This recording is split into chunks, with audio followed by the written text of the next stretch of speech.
Chapter 379. After the meeting ended, the sect leaders led their elders and chief disciples out of the towering sky hall. Everyone left the red firmament peak and returned to the courtyards on the mountainside of the towering sky peak to rest. In the towering sky hall, only Tianzi, the imperial general, Chu Tianxing, Ji Tianxing, and Yun Yao were left. Tianzi's gaze fell on Yun Yao, and there was a touch of emotion in the depths of his eyes. He wanted to greet Yun Yao and chat for a while, but there were others present in the hall, so it was not appropriate. Chu Tianxing cupped his hands to Tianzi and said, "Your Majesty Tianzi, you have come all the way from Zhongzhou. The journey must be tiring, so you should rest early. I have arranged a residence for Your Majesty Tianzi. Please follow me." Tianzi nodded and walked to the Sky River Palace behind the towering sky hall under Chu Tianxing's lead. After Chu Tianxing and Tianzi left, Ji Tianxing and Yun Yao walked out of the hall side by side. The two stopped at the entrance of the hall and looked at each other, but did not say anything. After saying goodbye to each other, the two left the towering sky hall and returned to their respective residences. For the whole day, the towering sky sect was very lively and noisy. Countless disciples were talking about Tianzi and the double-headed golden dragon. Countless disciples witnessed the scene of the double-headed golden dragon descending from the sky and were shocked. Some people also saw Tianzi's appearance and aura. They said that he was so handsome that he did not look like a mortal. His temperament was as noble as a god and they worshipped him. Some people also heard that Tianzi lived in the Sky River Palace on the red firmament peak. If it were not for the fear of offending Tianzi, many disciples would have run outside the Sky River Palace to watch. For the whole day, Tianzi and the imperial general stayed in the Sky River Palace and did not appear again. After Tianzi rested for half a day, he asked the imperial general to find countless books and information. He quietly read the information and quickly understood the situation in the Tianshan region and the details of the 8 major sections. The people of the Heart Moon sect, Thousand Autumns sect, Six Unity sect, and other major sects stayed in their respective courtyards. The people of the various sects waited patiently for news and for Tianzi to summon them. Without the Son of Heaven's order, they didn't dare to leave the Sky Pillar sect. The day passed quickly. At night, the Sky Pillar sect was decorated with lanterns and colored banners. A grand banquet was held in the sky-raising palace to welcome the Son of Heaven who had come from afar. All the sect leaders, elders, and chief disciples were fortunate enough to attend the banquet. During the banquet, the Tianjian sect master Gao Yi changed from his miserable and distressed appearance during the day to repeatedly toast the emperor. He flattered the Son of Heaven without leaving a trace, praising the Son of Heaven as a peerless hero that was rarely seen in the world. Of course, with the Son of Heaven's status, power, and talent, he could indeed be called the #1 genius of the human race. Even in the entire Tianxian land, Tianzi was one of the top few absolute geniuses.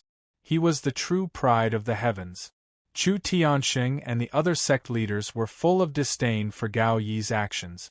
At the same time, on a mountain peak 25 kilometers east of the Sky Pillar sect, the bright moonlight shone on the mountain peak, covering it with a layer of hazy moonlight. On a giant rock on the mountain peak, a man and a woman were standing. They were looking at the Sky Pillar sect with cold eyes. The woman was about 2 meters tall. She wore a long black robe, a cloak, and a veil. Only a pair of dark red eyes could be seen. She was the Blood Moon Infanta. The middle-aged man standing next to her was also a demon. His body was frighteningly tall. He was more than 3 meters tall and had dark purple skin all over his body.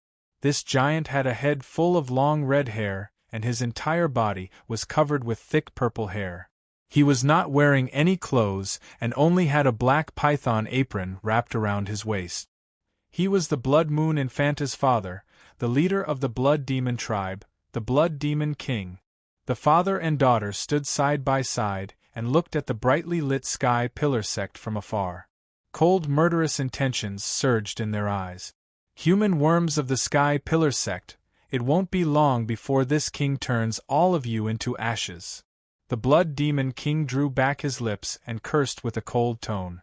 The Blood Moon Infanta nodded and asked in a deep voice, Father, you have already studied the Sky Pillar sect's 9 Dragon Spirit Vein map yesterday. Do you have any plans? The Blood Demon King said in a cold tone, Although I already know the 9 Dragon Spirit Vein map like the back of my hand, the experts of various sects have gathered in the Sky Pillar sect. We can only continue to endure and cannot act rashly. I brought a soul crystal from the palace. This crystal was once one of the treasures of a certain sect in the Yong'an region. After I destroyed that sect, I kept this soul crystal until today.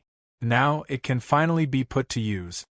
As he spoke, the Blood Demon King spread out his wide left hand. A silver crystal the size of an egg appeared in his palm. It flickered with a bright silver light. The Blood Moon Infanta stared at the soul crystal and said with a face full of curiosity, Father, the High Priest also mentioned the soul crystal and asked the Tianjian sect master to find a way to get one. It's a pity that the Tianjian sect master's disciple, Shi Wenyu, is too useless. Not only did he not get the soul crystal, but he was also heavily injured by Ji Tianqing and was on the verge of death. Father, what are you going to do with this soul crystal? The Blood Demon King drew back his lips and revealed a row of white fangs.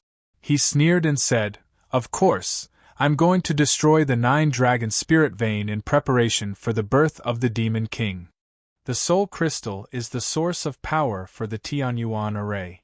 It can also devour the power of the Tianyuan array and silently destroy the Spirit Vein array. Blood Moon, I'm going to sneak into the 9 Dragon Spirit Vein array and use a secret technique to bury this soul crystal. The soul crystal will quietly devour the power of the 9 Dragon Spirit Vein array and gradually destroy the structure of the Spirit Vein. After a month at most, the power of the 9 Dragon Spirit Vein array will be so weak that it can no longer be maintained. The Blood Demon King sneered as he spoke of his plan. The Blood Moon Infanta nodded and praised, Good. Father, you're going to sneak into the Sky Pillar sect alone. There are many Sky Prime experts in the Sky Pillar sect, so you must be careful. The Blood Demon King sneered in disdain. There are only a few experts in the Sky Pillar sect that can match me. I also have the smoky umbrella, so how can I be discovered by them? What danger can there be? Blood Moon, you stay here and wait. I'll be back soon. After he finished speaking, he turned into a black mist and left the mountain peak, flying in the direction of the Sky Pillar sect.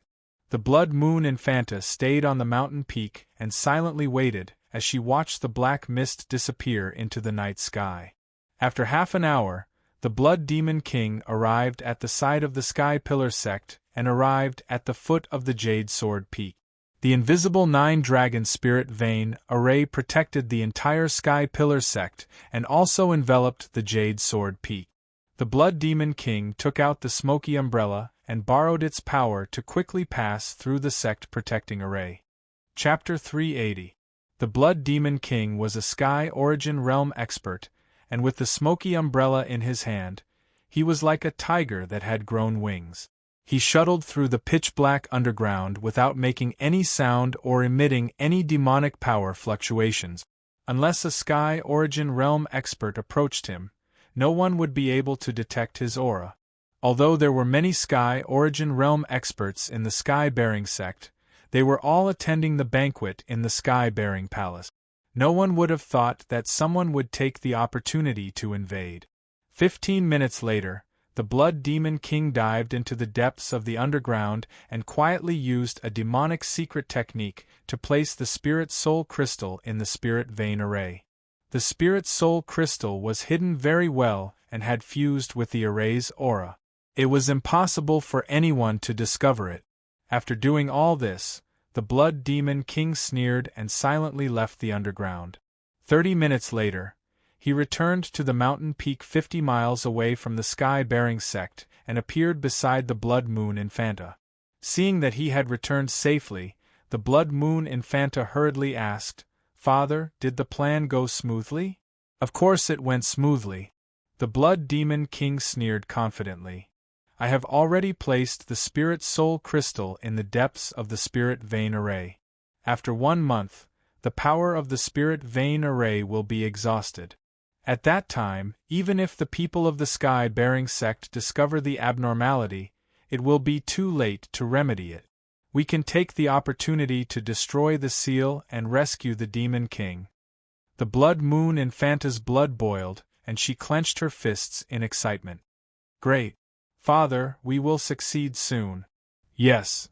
The Blood Demon King nodded and said, "However, it is still too early to be happy. I still need to make more preparations."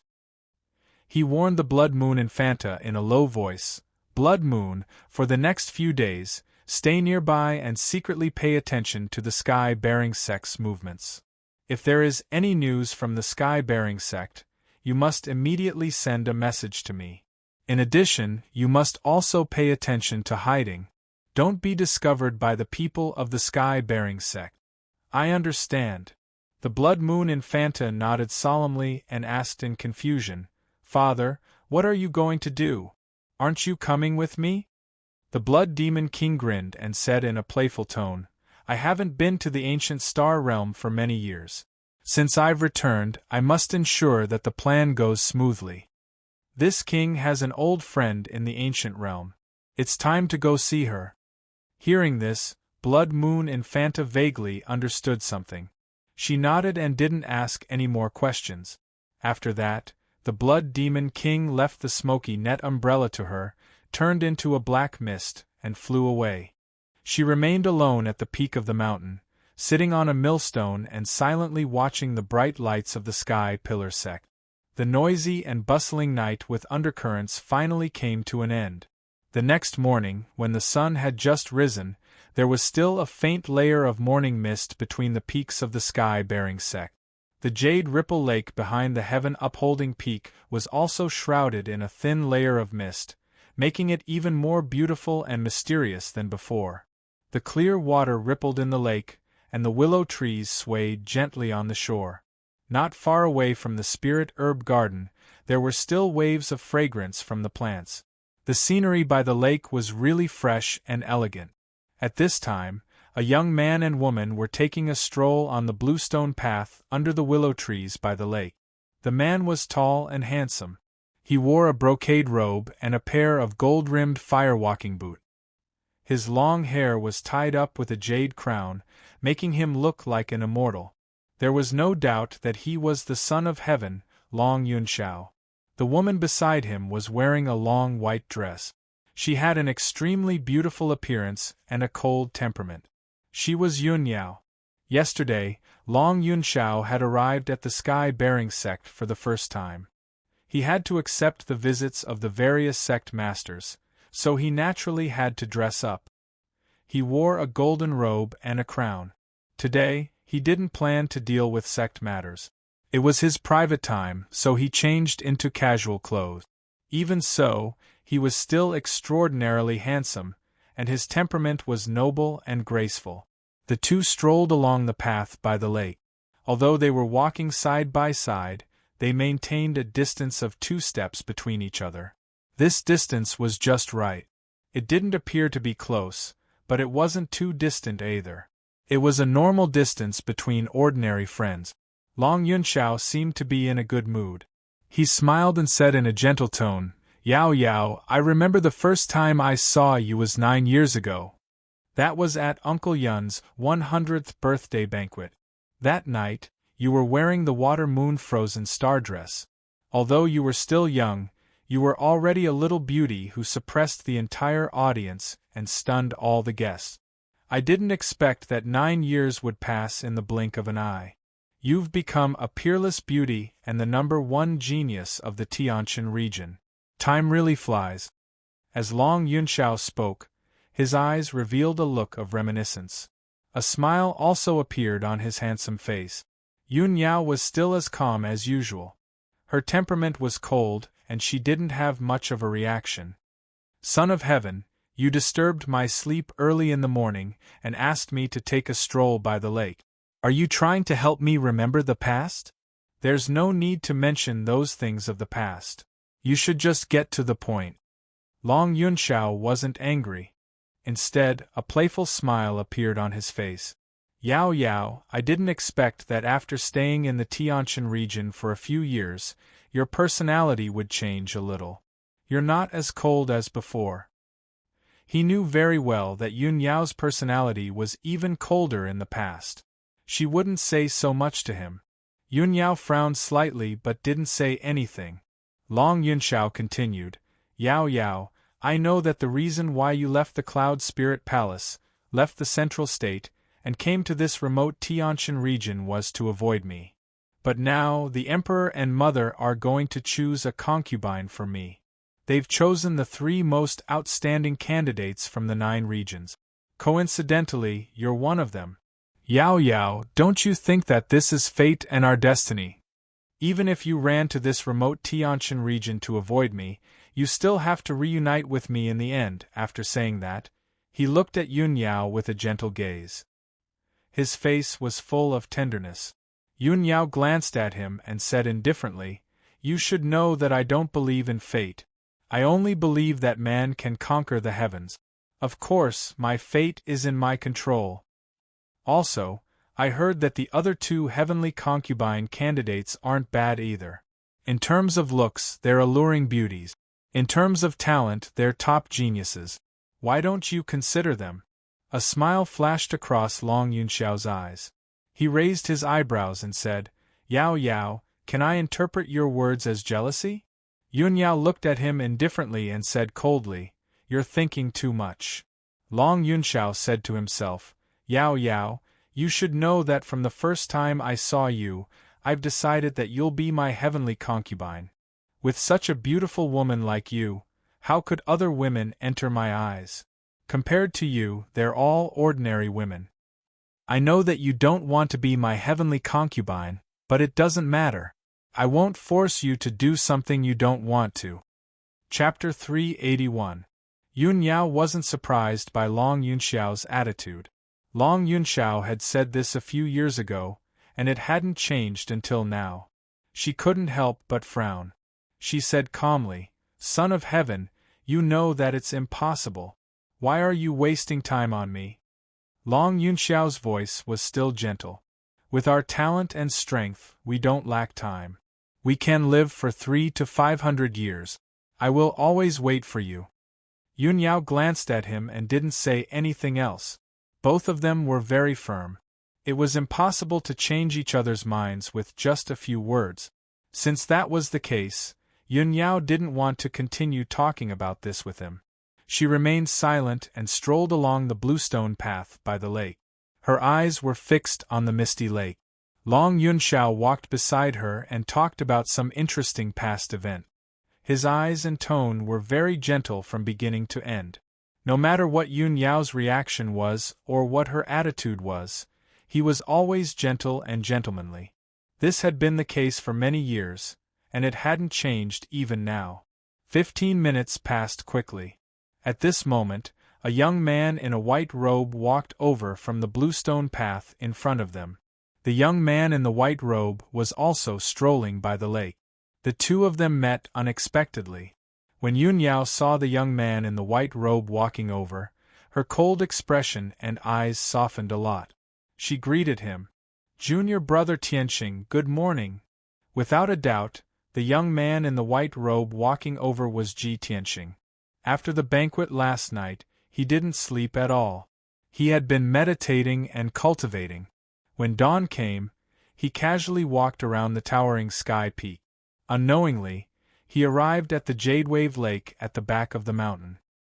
He did not expect to meet Yun Yao and Long Yunxiao, who was beside her, here. Ji Tianxing was stunned for a moment. Then, he calmly walked in front of the 2 of them and greeted them with cupped fists. Greetings, Your Majesty. Eldest senior sister, the 2 of you sure are in a good mood.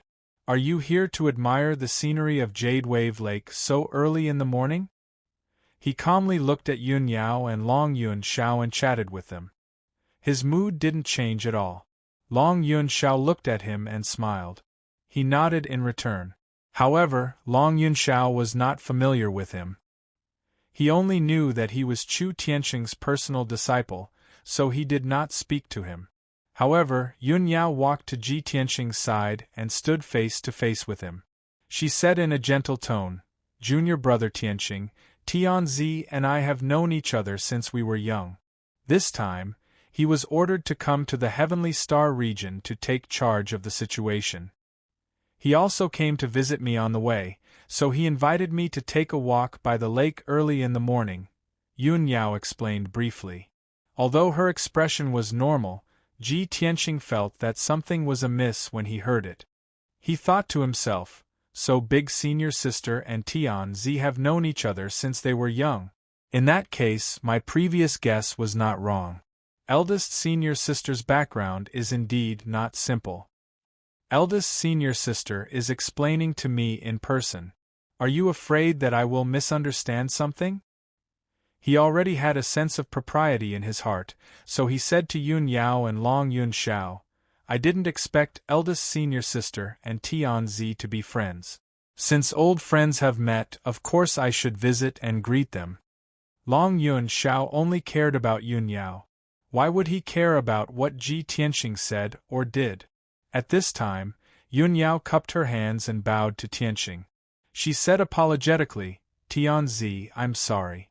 I made an appointment with junior brother Tianqing to go to the Creek Mountain Flower Valley today. Please forgive Yun Yao for not being able to accompany you. Goodbye." Hearing this, Ji Tianqing and Long Yunxiao were stunned. Ji Tianqing's expression didn't change, but he was secretly puzzled. Strange, when did I have an appointment with eldest senior sister? Why are we going to the Creek Mountain Flower Valley? However, he was quick-witted and immediately guessed Yun Yao's intention. Could it be that eldest senior sister deliberately said this to use this as an excuse to get rid of Tianzi? Thinking of this, he also cupped his hands and bowed to Long Yunxiao. He revealed an apologetic smile and said, "Your Majesty, please excuse me." Long Yunxiao frowned slightly. He glanced at Ji Tianqing and then looked at Yun Yao. He vaguely guessed something in his heart. He secretly pondered in his heart, but his expression didn't change at all. He smiled and said, "Yao Yao, I came all the way to the Tianqin region to meet you. I just chatted with you for a while, and you want to leave me here. Aren't you treating me as a friend?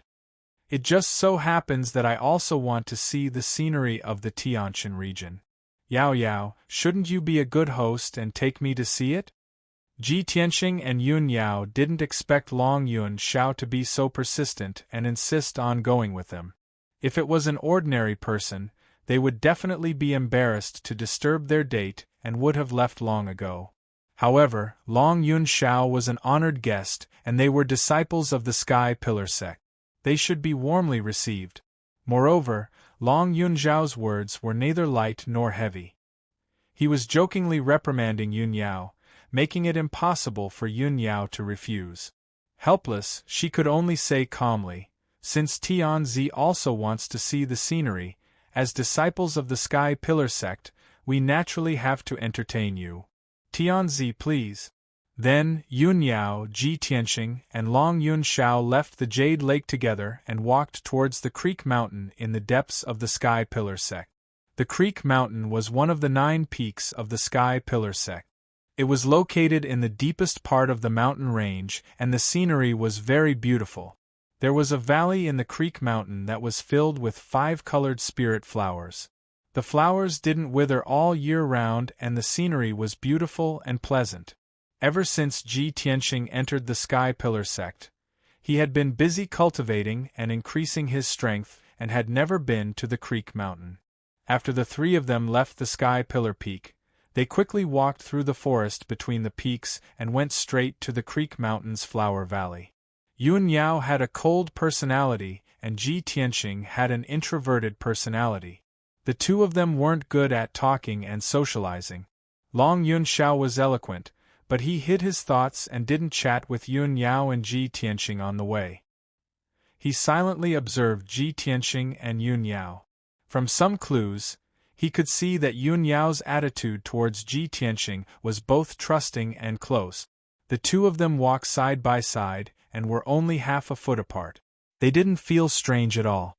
In Long Yun Zhao's eyes, this distance made them seem as intimate as a couple, making him feel a little gloomy. However, Long Yun Zhao understood Yun Yao's temperament very well.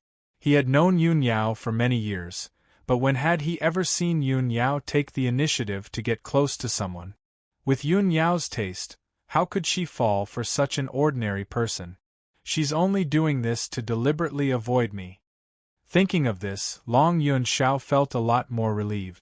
After an hour, the three of them were about to reach the foot of the Creek Mountain. At this time, Long Yun Zhao's spiritual sense inadvertently discovered that there was a white-browed old man in a yellow robe who seemed to have been following them 100 meters behind them. The white-browed old man was short and fat with a goatee on his chin. His strength had also reached the peak of the origin core stage. Chapter 382. Not long after, Ji Tianxing, Yun Yao, and Long Yun Zhao climbed up Shi Mountain. This was a mountain peak that was more than 3,000 meters tall. There was a huge rain-making spiritual formation on the mountain peak. The formation kept condensing thick clouds, and drizzling rain continued to fall, converging into a clear lake on the mountain peak. The lake water flowed down from the mountain peak, forming several streams on the hillside, and flowed to the valley halfway up the mountain. The valley was full of 5-colored spiritual flowers, which emitted a fragrant fragrance, attracting many bees and butterflies to wander among the flowers. A few streams flowed down from the mountain peak and passed through the flower valley, adding a bit of poetry to the flower valley. The name Shi Mountain was also derived from this. Ji Tianxing, Yun Yao, and Long Yun Zhao strolled in the flower valley, admiring the spiritual flowers and mountains. Their moods became much more relaxed and happy. Long Yun Zhao could see that Yun Yao and Ji Tianxing were close, and there seemed to be signs of affection. However, he didn't take Ji Tianxing seriously, nor did he show the slightest dissatisfaction. He acted as if he didn't notice it at all. As usual, he chatted with Yun Yao and reminisced about the past. His words and actions were full of the majesty and bearing of an emperor. However, Yun Yao didn't have much interest in the topics he talked about. She had been silent the whole time. She was only closer to Ji Tianxing. Occasionally, she would chat with Ji Tianxing. Her tone and expression were also very gentle. In a bush at the edge of the flower valley, an old man in a yellow robe was hiding in the bushes, observing the movements of Ji Tianxing and Yun Yao from afar. This person had a short stature and a big belly, but he had to act like an immortal. Without a doubt, he was the trusted aide of the Tianjian sect's sect master, Gao Yi, guest elder Huangfu. At this time, guest elder Huangfu was curled up in the bushes, peeping at Ji Tianxing and the others from afar. There was a playful sneer in his eyes.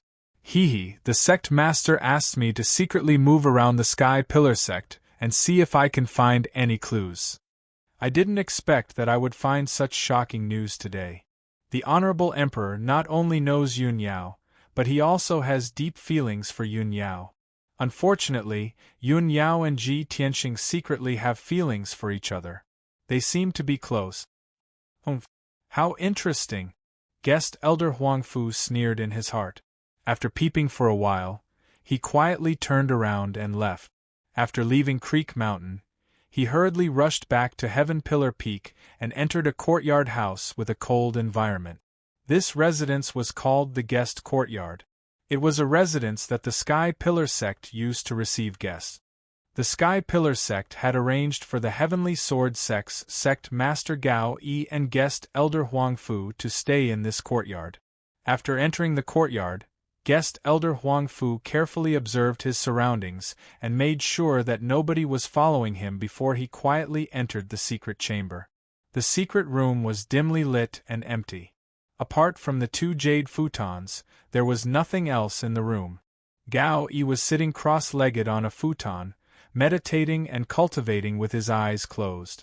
After guest elder Huangfu entered the secret chamber, he quickly closed the stone door and cast a soundproofing array formation.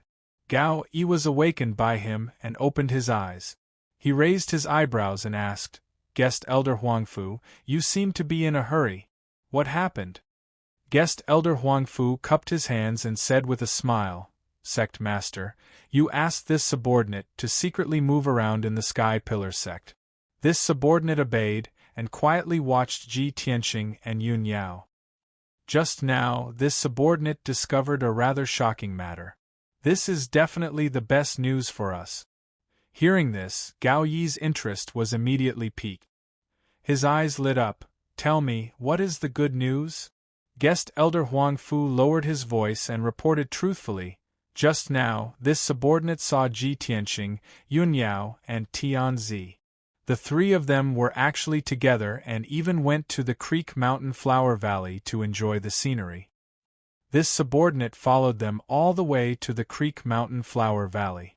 After observing for a long time, I found out that Tianzi and Yun Yao had known each other for a long time. Moreover, Tianzi is very devoted to Yun Yao. However, Yun Yao's attitude towards Tianzi seems to be a little cold, but she is closer to Ji Tianxing."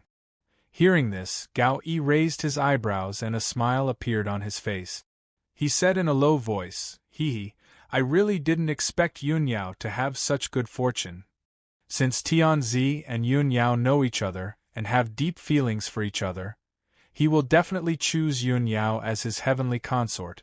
This is a great thing for the Tianxin region. In the future, the Tianxin region will be taken care of by the imperial court and will definitely become the most powerful region. We will also be able to obtain great benefits from this. However, that little bastard Ji Tianxing is too much of a hindrance. He is sandwiched in the middle to prevent Yun Yao and Tianzi from contacting each other. I'm afraid he will ruin this matter. Guest elder Huangfu, we have to think of a way to restrain Ji Tianxing and make him keep a distance from Yun Yao. This way, Tianzi will have a chance to get close to Yun Yao. Guest elder Huangfu frowned and thought for a moment. However, he shook his head and said, "Sect master, this subordinate feels that this matter is inappropriate. If Yun Yao becomes the heavenly consort, it will do us more harm than good. After all, Yun Yao is the chief disciple of the Sky Pillar sect. If she really becomes the heavenly consort, the Sky Pillar sect will have a backer and will definitely be taken care of by the imperial court. At that time, the Sky Pillar sect will be like a tiger that has grown wings, and its power will be even stronger. Not only will we not be able to deal with the Sky Pillar sect, but we will definitely be suppressed by them even more miserably." Gao Yi's brows immediately knitted together, and a gloomy cold light flashed in his eyes. After thinking for a moment, he nodded in agreement and said, "That's right. If Yun Yao really becomes the heavenly consort, it will definitely destroy our plan and make the Sky Pillar sect even more powerful. We can't provoke them." Guest elder Huangfu frowned and thought for a moment before saying, "Sect master, this subordinate feels that we might as well put the matter of the heavenly consort aside and ignore it. At present, what we should consider more is how to use external forces to deal with the Sky Pillar sect. This subordinate believes that Tianzi's position is high and noble, and he is the most powerful external force. If we can cause conflict between the Sky Pillar sect and Tianzi and make Tianzi dissatisfied with the Sky Pillar sect, then the Sky Pillar sect will be in danger. This is the best situation for us. Make Tianzi dissatisfied with the Sky Pillar sect." Gao Yi revealed a puzzled expression and asked, "Guest elder Huangfu, what do you think?" Guest elder Huangfu already had an idea. He revealed an unfathomable smile and said, "The person Tianzi cares about is Yun Yao, and Yun Yao's attitude towards him is cold, but she is close to Ji Tianxing. Since that's the case, then we can do the opposite and prevent Yun Yao from becoming the heavenly consort." At this point, Gao Yi suddenly came to a realization, and a cold smile appeared on his face. This king understands. Since Tianzi cares about Yun Yao, Then we will think of a way to matchmake Ji Tianxing and Yun Yao together and let Ji Tianxing get Yun Yao. If Tianzi's heavenly consort is snatched away, he will definitely hate Ji Tianxing to the bone and vent his anger on the Sky Pillar sect. Chapter 383. Ji Tianxing, Yun Yao, and Long Yunshao played in the valley for half a day before leaving. After leaving the valley, the three of them went to several other mountain peaks to enjoy the scenery of the Sky Pillar sect. During this period, Yun Yao deliberately ignored Long Yunshao and walked side by side with Ji Tianxing. Their conversation and behavior were relatively close. Even those who didn't know could see that Ji Tianxing and Yun Yao were a couple, and Long Yunshao was the awkward third party. However, Long Yunshao didn't feel awkward at all. His expression was normal from beginning to end, and he even praised the scenery of the Sky Pillar sect. After the sun set, the three of them ended their tour and returned to their respective residences to rest. After Yun Yao returned to the White Cloud Hall, she sat cross-legged on the bed and meditated. In the past few days, the Emperor and the sect leaders of the various sects were in the Sky Pillar sect. As the chief disciple, she had to appear every day to deal with some matters. Therefore, she couldn't enter the secret room to cultivate in seclusion. She could only meditate and cultivate. Unknowingly, 4 hours passed and it was late at night. The entire scarlet firmament peak was quiet and shrouded in the hazy moonlight, looking quiet and serene. Yun Yao ended her cultivation and opened her eyes. Today is the middle of the month. It's time to go to the Spirit Moon Hot Spring to cultivate. She muttered in a low voice, got up, left the room, and walked towards the backyard of the White Cloud Hall. There was a 10-meter square stone room in the backyard. It was set up with a special mysterious array and built into the Spirit Moon Hot Spring. This stone room was connected to Yun Yao's bedroom and the secret room for cultivation. It only had 3 walls. There was no wall in front of it, nor was there a door. There was only a carved jade screen that separated the hot spring from the passage. Yun Yao walked behind the screen and took off her phoenix-patterned boots, revealing a pair of fair and sparkling jade feet. Then, she walked towards the hot spring. This hot spring was 10 meters square. The water in the hot spring was boiling and contained a rich silver-white brilliance. Dense spiritual energy rose from it. There were many moon-white gems embedded at the bottom and the edges of the pool. They emitted a sparkling white light and illuminated the hot spring. This Spirit Moon Hot Spring was specially set up by Yun Yao and expended a lot of materials to create it. She had the bloodline of the heavenly spirit sacred body, so her physique was different from ordinary people. Her cultivation attribute was also somewhat special. Ever since she was 6 years old, she would soak in the Spirit Moon Hot Spring for a night every month. While cleansing her body and mind, she also had to cultivate and strengthen her bloodline power. When she was in Cloud Spirit Palace, Madame Yun had specially built a Spirit Moon Sky Spring for her. The heavenly spring was located in the clouds of the 9 heavens. It had an incomparably miraculous effect and was also very secretive. After she came to the Sky-bearing sect, she naturally didn't have the same good conditions as in Cloud Spirit Palace. She could only build a Spirit Moon Hot Spring in the backyard. Yun Yao walked to the edge of the hot spring and waved her hand to release a beam of true essence, activating the array formation of the hot spring. Suddenly, the bottom of the hot spring lit up with specks of moonlight, making the entire hot spring hazy and overflowing with spiritual energy. She reached out and removed the jade belt from her waist. Then, she took off her white dress and stored both the dress and the jade belt into her spatial ring. What a perfect, flawless, and peerless beauty! Her tall and slender figure, her white jade-like skin, her proud curves, and her alluring face. Every one of them was intoxicating and infatuating. Yun Yao took out a white sand belt from her spatial ring and wrapped it around her slender waist, covering her white underwear and perky curve. Under the hazy moonlight, her straight and slender legs were as smooth and flawless as white jade, like the most perfect piece of art. She only wore a moon-white doudou on her upper body that wrapped around her undulating chest and her flat and white belly. She raised her arm to tidy her hair and bun before stepping into the hot spring. Ripples appeared on the surface of the hot spring, reflecting the hazy light. It made the hot spring feel like a dream and intoxicating. Yunyao walked into the hot spring and sat down cross-legged. The warm moon-white water immediately submerged her flawless body up to her shoulders. She formed a seal with both hands and placed them flat on her smooth and delicate knees. Then, she closed her eyes and began to cultivate. The hot spring was silent. Rich and gentle spiritual energy kept flowing into her body, cleansing her body and strengthening her bloodline. At the same time, Ji Tianxing was cultivating in his room to consolidate his martial arts foundation. Suddenly, a black figure flashed across the night sky and silently landed in the courtyard. It was a short and fat man in black. He had profound skills and was very agile.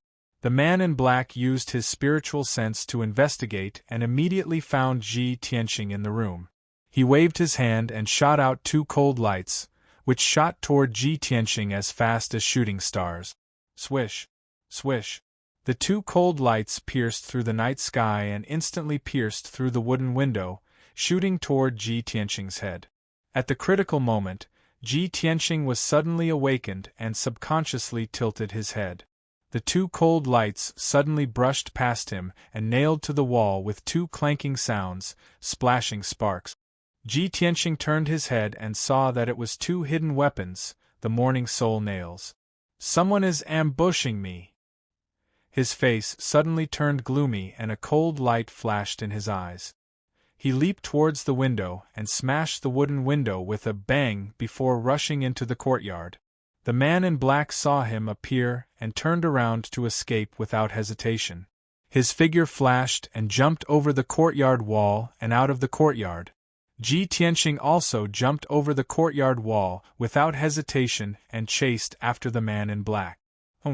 Now that the Emperor and the sect masters are living in our sect, I want to see who is so bold to launch a sneak attack at this time. He snorted coldly in his heart and his eyes surged with a biting cold murderous intent. He used his shadowless steps with all his strength and followed the man in black. He passed through the dark night and ran down the mountain. No matter what, he had to catch that black-clothed man and see who had the guts to do such a thing. A quarter of an hour passed quickly. Ji Tianxing chased with all his strength, but he could not catch up with the man in black. He was dozens of meters away from him. At this time, he realized that he had chased the man in black up the red cloud peak and arrived outside the white cloud hall. Swoosh! The man in black flashed and jumped into the white cloud hall. Ji Tianxing was stunned and thought to himself, "White Cloud Hall? Isn't this the residence of Senior Sister? It's late at night now. Would it be rude for me to rush in like this?" However, he thought about it again. The man in black's identity was unknown. He came with ill intentions and was very powerful. If the man in black sneaked into the White Cloud Hall to assassinate Yunyao, Yunyao would be in danger. Moreover, the Tianjian sect had plotted to kill him and Yunyao. He could not help but suspect that the man in black might be related to the Tianjian sect. Thinking of this, he no longer hesitated and jumped into the White Cloud Hall. He moved quickly in the night to search for the man in black. After 100 seconds, Ji Tianxing searched the White Cloud Hall but did not find the man in black. He did not find any clues. His expression became more serious and he became more worried. He ran through Yunyao's bedroom and went to the backyard. In the entire White Cloud Hall, only the backyard was not searched. He passed through the dark passage and saw a white jade screen at the end of the passage. Behind the screen was a stone room, which was faintly lit. He did not think much and rushed over as fast as the wind. However, when he went around the white jade screen and saw the scene in front of him, he was stunned. He never expected that the stone room behind the screen was a hot spring with abundant spiritual qi and hazy moonlight. In the hot spring, there was a long-haired beauty with a beautiful face and flawless skin. It was Yun Yao. She was cultivating with her eyes closed. Her chest and fair shoulders were above the water's surface. She was not wearing a long skirt. She was only wearing a dudu and a tulle. Brothers, where are the recommendation tickets? Chapter 384. Yun Yao was sitting upright in the hot spring, and her body below her neck was submerged in the water. However, Ji Tianxing could vaguely see the breathtaking beauty under the water. Yun Yao, who was cultivating, was immediately awakened and opened her eyes subconsciously. When she saw that the person who broke into the hot spring was a man, a cold light gushed out of her eyes, and she subconsciously raised her hand to attack. However, when she saw that the person who broke into the hot spring was Ji Tianxing, she was stunned. The two of them were only 10 steps away from each other. When their eyes met, they were a little absent-minded and forgot to speak. Ji Tianxing's worry and anxiety turned into embarrassment. His eyes were a little evasive, and he didn't dare to look into Yun Yao's eyes. Yun Yao's pretty face was faintly red, and her lovely earlobes turned red. Her delicate body was also slightly trembling in embarrassment. She didn't expect that Ji Tianxing would break into the White Cloud Hall at this time and suddenly appear in the hot spring. If it were someone else, she would have sent that person flying with a slap. After a while, Yun Yao came back to her senses. She quickly lowered her head and raised her hands in front of her chest to cover the deep, snow-white cleavage in her dudu. Ji Tianxing also came back to his senses. He quickly looked away and was about to explain. However, before he could open his mouth to speak, Yun Yao's expression changed again. Her eyes were sharp as she looked at the screen behind him. In the passage behind the screen, there was the sound of robes fluttering in the air. Obviously, someone was rushing over quickly. Moreover, Yun Yao's soul sense had already detected that the person who was rushing over was the person she didn't want to see the most. At this critical moment, she didn't hesitate to send a voice transmission to Ji Tianxing. "Tianxing, come to me quickly and hide." Ji Tianxing was stunned. His heart skipped a beat, and he revealed an incredulous look. However, he also sensed that someone was rushing over quickly from the passage behind him. Seeing Yun Yao's anxious face, he didn't have time to think. He immediately jumped into the hot spring and rushed to Yun Yao's side. Yun Yao reached out and pressed his shoulders, telling him to dive into the water and hide. She stood in front of Ji Tianxing and took out a long dress from her spatial ring, covering everything below her neck. The next moment, a thin man's figure crossed the screen like a gust of wind and came to the hot spring. This person had a handsome appearance. He wore a brocade robe and a feathered crown on his head. He was the son of heaven, Long Yunxiao. When Long Yunxiao saw the hot spring filled with spiritual energy and Yun Yao, who was sitting in the hot spring, he was dumbfounded. Yun Yao covered her body with a long dress, only revealing her neck and head. However, she was still soaking in the hot spring and seemed to be practicing martial arts. As a man of the opposite sex and the emperor of the imperial court, he actually broke into a woman's residence in the middle of the night and peeped on her bathing in the hot spring. No matter what, this was a great offense, an extremely rude action. Long Yunxiao was so embarrassed that he couldn't show his face. He stared at Yun Yao's beautiful face and forgot to explain himself. Especially when Yun Yao's eyes were cold and her face was cold. She was glaring at him angrily, which made him feel even more guilty. "Long Yunxiao, how dare you be so rude?" Yun Yao shouted angrily. "Yao Yao, it's not what you think. Let me explain." Long Yunxiao's face turned red in embarrassment, and he quickly tried to explain himself. However, before he could explain himself, Yun Yao shouted angrily, "Get out!" The emperor of the imperial court, the son of the most respected emperor of the human race, was scolded by Yun Yao, but he didn't lose his temper at all. Long Yunxiao cupped his hands and bowed guiltily. He quickly left the hot spring and went around the screen to return to the passageway. After he left, Yun Yao secretly heaved a sigh of relief. Ji Tianxing hid behind her and stuck close to her fair and smooth back. Their posture was extremely intimate and ambiguous. However, Long Yunxiao hadn't left yet, so she could only suppress her embarrassment and didn't dare to move at all to avoid being noticed. At this moment, Long Yunxiao was standing 10 meters behind the screen. After he calmed down, he explained, "Yao Yao, I'm sorry. I didn't mean to offend you. Just now, I was resting in my residence when I suddenly received a letter. It said that your life was in danger. Although that letter was most likely fake, even if it was only 10% true, I had to rush over to see what was going on. I couldn't let anything happen to you." After he finished explaining, Yun Yao said coldly, "Thank you for your concern. You were deceived. I'm safe and sound. You can leave now." Long Yunxiao tried to persuade her again, but she remained silent. It was obvious that her anger hadn't subsided, so he could only leave. After a while, when Long Yunxiao left the White Cloud Hall, Yun Yao finally relaxed. She lowered her head to look at the pool and saw Ji Tianqing's hands wrapped around her waist. His whole body was pressed against her body. She immediately blushed and reached out to grab Ji Tianqing's collar and pulled him out of the water. Splash! Ji Tianqing came out from under the water, bringing up a big splash. He quickly used his hands to push his wet hair away and wiped the water off his face.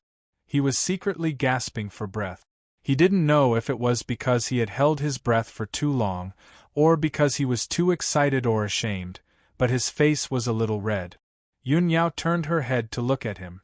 She suppressed her embarrassment and pretended to be angry as she asked, "Tianqing, why didn't you stay in the Tianqing courtyard?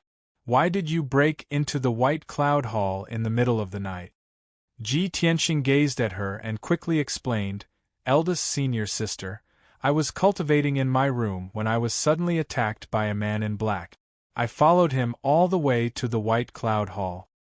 Recently, people from all the sects have gathered in our sect. There are too many people. I was worried that someone would harm you, so I came to see if you were okay." I didn't expect. His experience and thoughts were somewhat similar to Long Yunxiao's. Yun Yao immediately frowned. She couldn't help but suspect that there was something fishy about this matter. Ji Tianqing looked at her with gentle eyes. His mind was filled with complicated thoughts. He thought to himself, "I rashly broke into the hot spring and saw eldest senior sister bathing. I was so rude, but she didn't have any intention of reprimanding me. She found out that Long Yunxiao was here. To prevent my identity from being exposed, she didn't care about her reputation and asked me to hide behind her. Even though I had such intimate contact with her, she didn't really get angry. If eldest senior sister didn't have feelings for me, she definitely wouldn't do this." Ji Tianqing calmly analyzed and immediately understood Yun Yao's thoughts. He was very moved.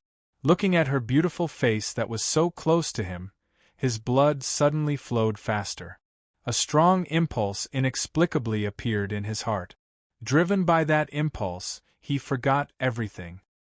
He subconsciously stretched out his arms and tightly hugged Yun Yao in his arms. He bent down and kissed her soft cherry lip. Yun Yao was frowning and thinking about the man in black. She didn't expect Ji Tianqing to suddenly hug her and immediately woke up. She was about to speak, but her small mouth was blocked by Ji Tianqing's. Chapter 385. After a long while, Ji Tianqing was still immersed in this deep kiss. She had already regained her senses and hurriedly pushed Ji Tianqing away. "Junior brother Tianqing, Yun Yao looked at Ji Tianqing in disbelief. Her expression and eyes were very complicated, and she was so embarrassed that she almost suffocated. Ji Tianqing gazed into her eyes with a gentle gaze. He mustered up his courage and said solemnly, "Eldest senior sister, however, before he could say the words that had been buried in his heart for a long time, Yun Yao reached out and pressed her hand on his lips, interrupting him. "Junior brother Tianqing, you should go back." After saying that, she jumped out of the hot spring and landed lightly beside the hot spring. When she was in midair, she had already wrapped her long dress around her body and covered her flawless jade body. Swoosh! Her figure flashed past the screen, entered the passage, and immediately hid in the secret cultivation room. Ji Tianxing was still standing in the hot spring. He smiled happily as he watched Yun Yao's fairy-like figure leave. Eldest senior sister really has me in her heart. He secretly clenched his fist. The excitement and agitation in his heart made his blood boil. After a while, he jumped out of the hot spring and used his true essence to dry his robe. He took advantage of the night to leave White Cloud Hall. When he returned to Tianxing's courtyard, he was still sitting on the bed in a daze, recalling the scene in the hot spring. At this time, his heart was in a mess. His mind was full of Yun Yao's beautiful figure, and he couldn't cultivate at all. After thinking for a while, he couldn't help but purse his lips and recall the taste of that deep kiss. After long, Yun Xiao returned to his residence. He also sat at the desk by the window. He stared at the night sky outside the window and fell into deep thought. His face was a little gloomy, his brows were tightly knitted, and his eyes were very cold. Previously, he had rashly barged into the hot spring and was reprimanded by Yun Yao. The situation at that time was special and completely out of his expectations. He didn't notice any clues. Now that he had calmed down and carefully recalled the scene at that time, he felt that it was a little strange. He knew Yun Yao very well. He knew Yun Yao's temperament very well. Yun Yao's behavior and reaction at that time seemed a little strange to him. She seemed to want to hide something, so she was eager to chase him away. Not only that, but he also sensed the aura of another person in the backyard. Thinking up to this point, Long Yunxiao's heart grew heavier and heavier. He muttered in a low voice, "Yao Yao, who exactly are you trying to protect?" At this time, a general in golden armor walked into the room quickly. He cupped his hands and reported, "Emperor, I followed your orders and observed from outside the White Cloud Hall. Sure enough, I found something." Long Yunxiao collected his thoughts and raised his head to look at the Imperial Forest General. He asked in a deep voice, "General Li, what did you discover?" General Li answered truthfully, "Emperor, not long after you left, I saw a young man in a white robe come out of the White Cloud Hall and leave quietly. That young man in a white robe is sect leader Chu's personal disciple, Ji Tianxing. Ji Tianxing. It's really him." Long Yunxiao frowned and a cold light flashed in his eyes. Today, he, Yun Yao, and Ji Tianxing were traveling together. Yun Yao and Ji Tianxing appeared to be very close. Originally, he thought that Yun Yao would definitely look down on an ordinary person like Ji Tianxing. She was just pretending to be close to Ji Tianxing. She was deliberately putting on an act for him to see so that he would retreat. But now, it seemed that things were a little beyond his expectations. Yun Yao and Ji Tianxing were deliberately getting close to each other. He was afraid that it wasn't as simple as acting. Thinking up to this point, Long Yunxiao's expression became more and more solemn, and many complicated thoughts surged in his mind. General Li didn't leave and continued to report, "Emperor, I met a person on my way back. That person was wearing the gray linen clothes of a servant disciple, but he claimed to be an elite disciple of the Sky Pillar sect. He also said that he had urgent news to report to you." Hearing this, Long Yunxiao frowned slightly. After thinking for a while, he nodded and said, "Bring him in." "Yes, Emperor." General Li cupped his hands and accepted the order, then turned and left. Then, he brought a young man in linen clothes into the room. This person had a handsome face and a feminine temperament. His face was sickly pale. It was Bai Wuchen. He quickly walked into the room and bowed respectfully to Long Yunxiao.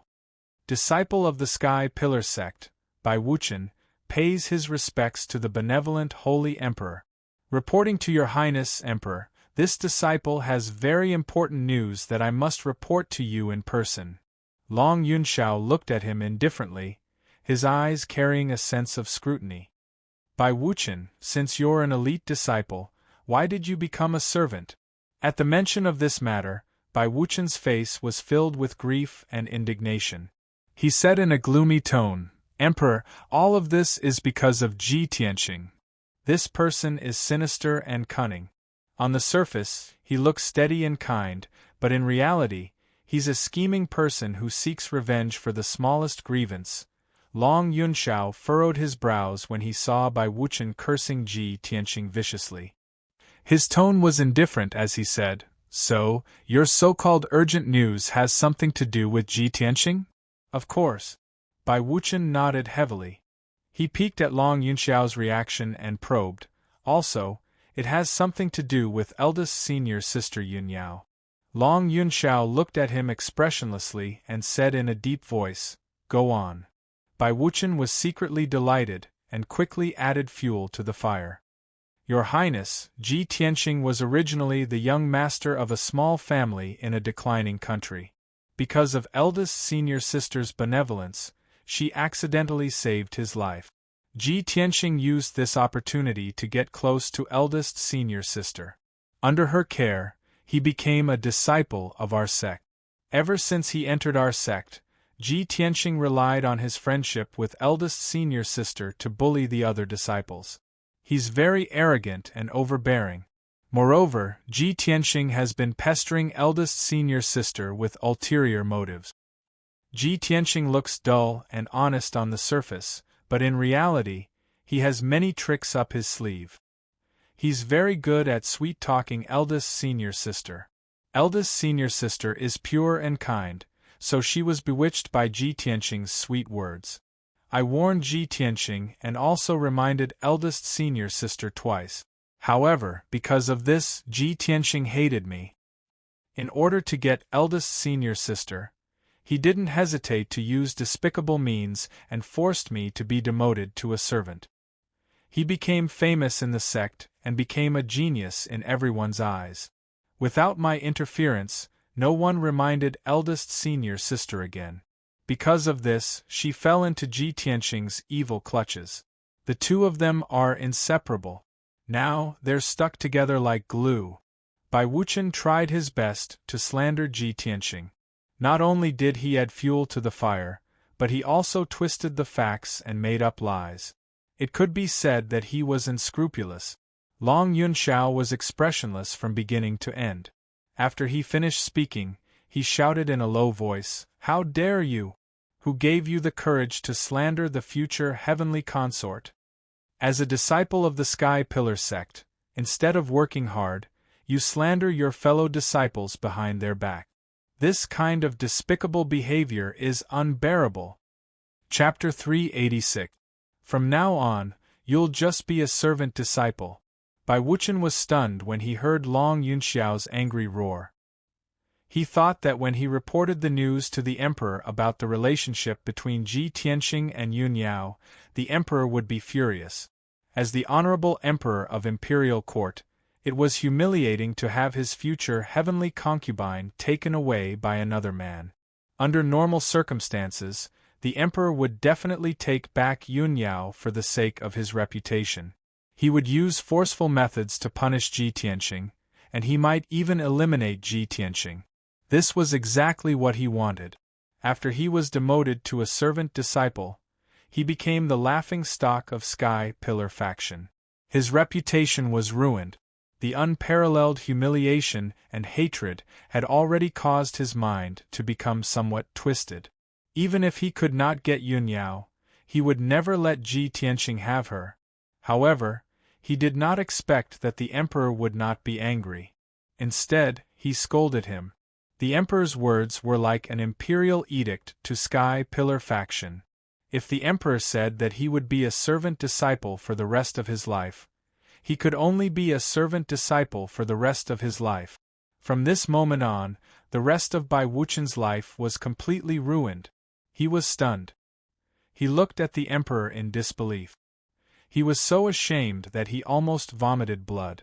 No matter how he thought about it, he couldn't understand. When the emperor heard that Yunyao and Ji Tianqing were in love with each other, wouldn't he fly into a rage? While Bai Wuchen was still in a daze, Long Yunxiao's expression was indifferent. He shouted in a cold voice, "What are you still standing here for? Get out!"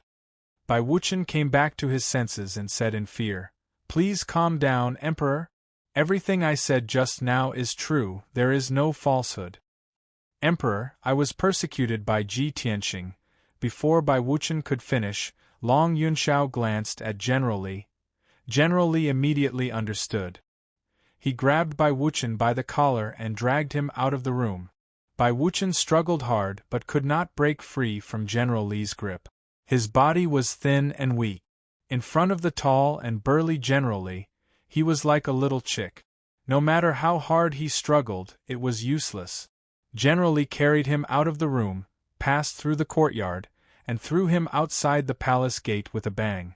Bai Wuchen's face was covered in dust from the fall. He was humiliated to the extreme.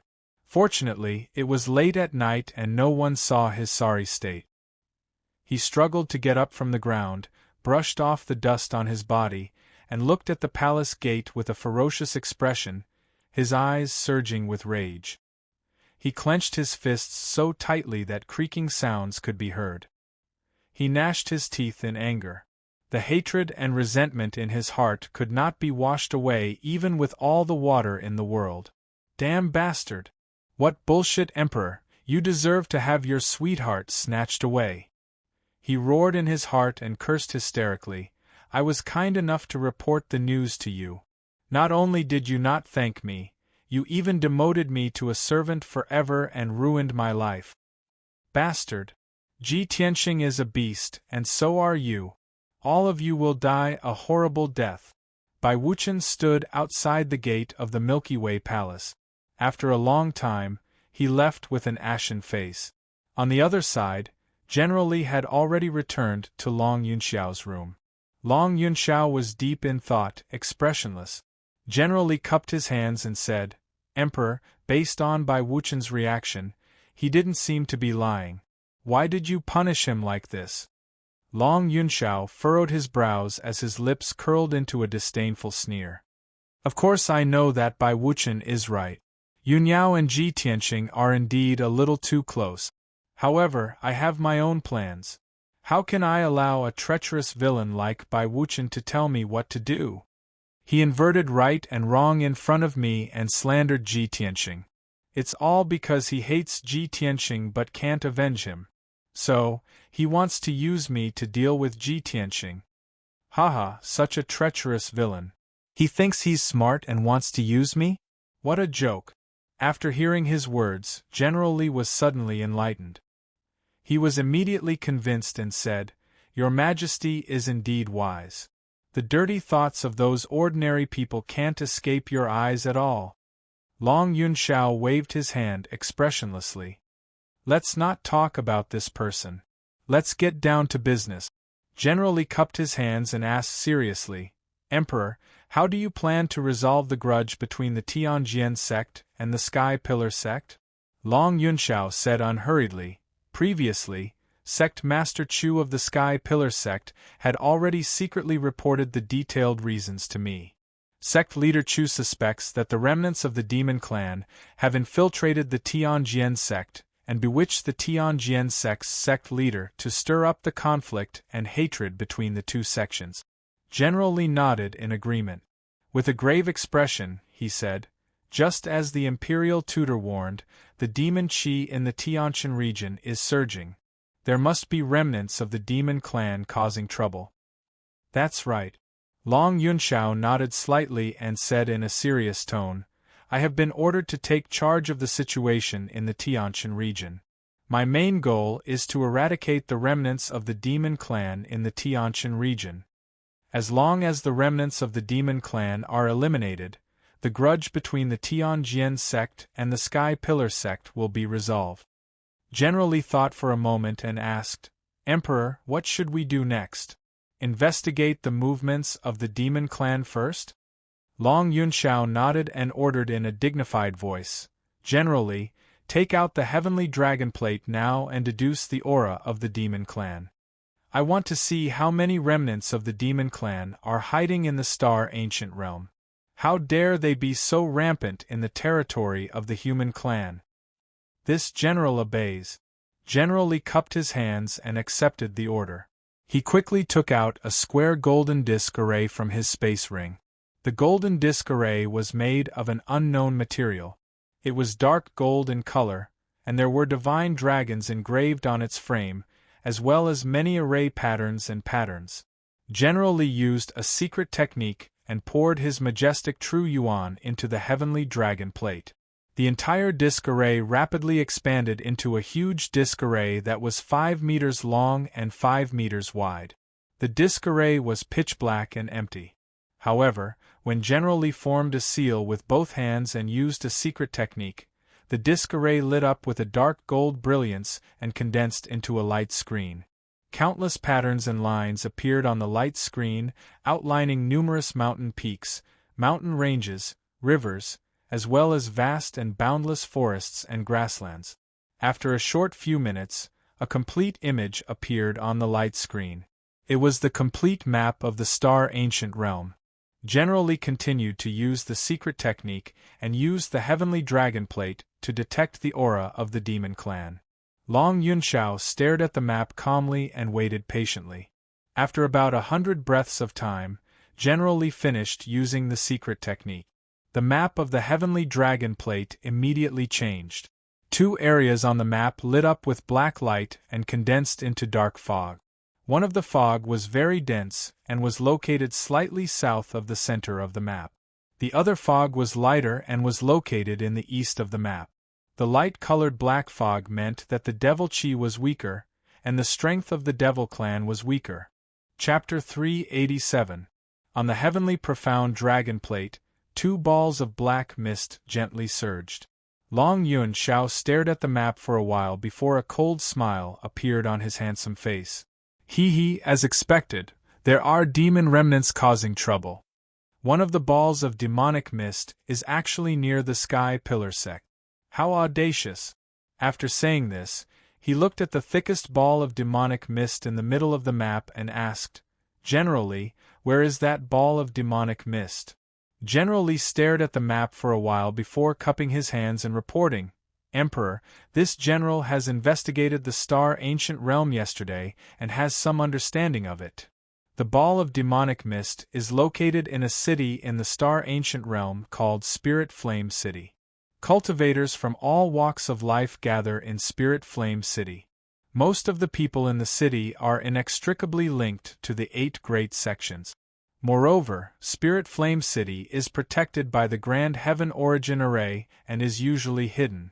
People from the 8 great sects must have a token to enter. After listening to General Li's explanation, Long Yunxiao had a plan in his heart.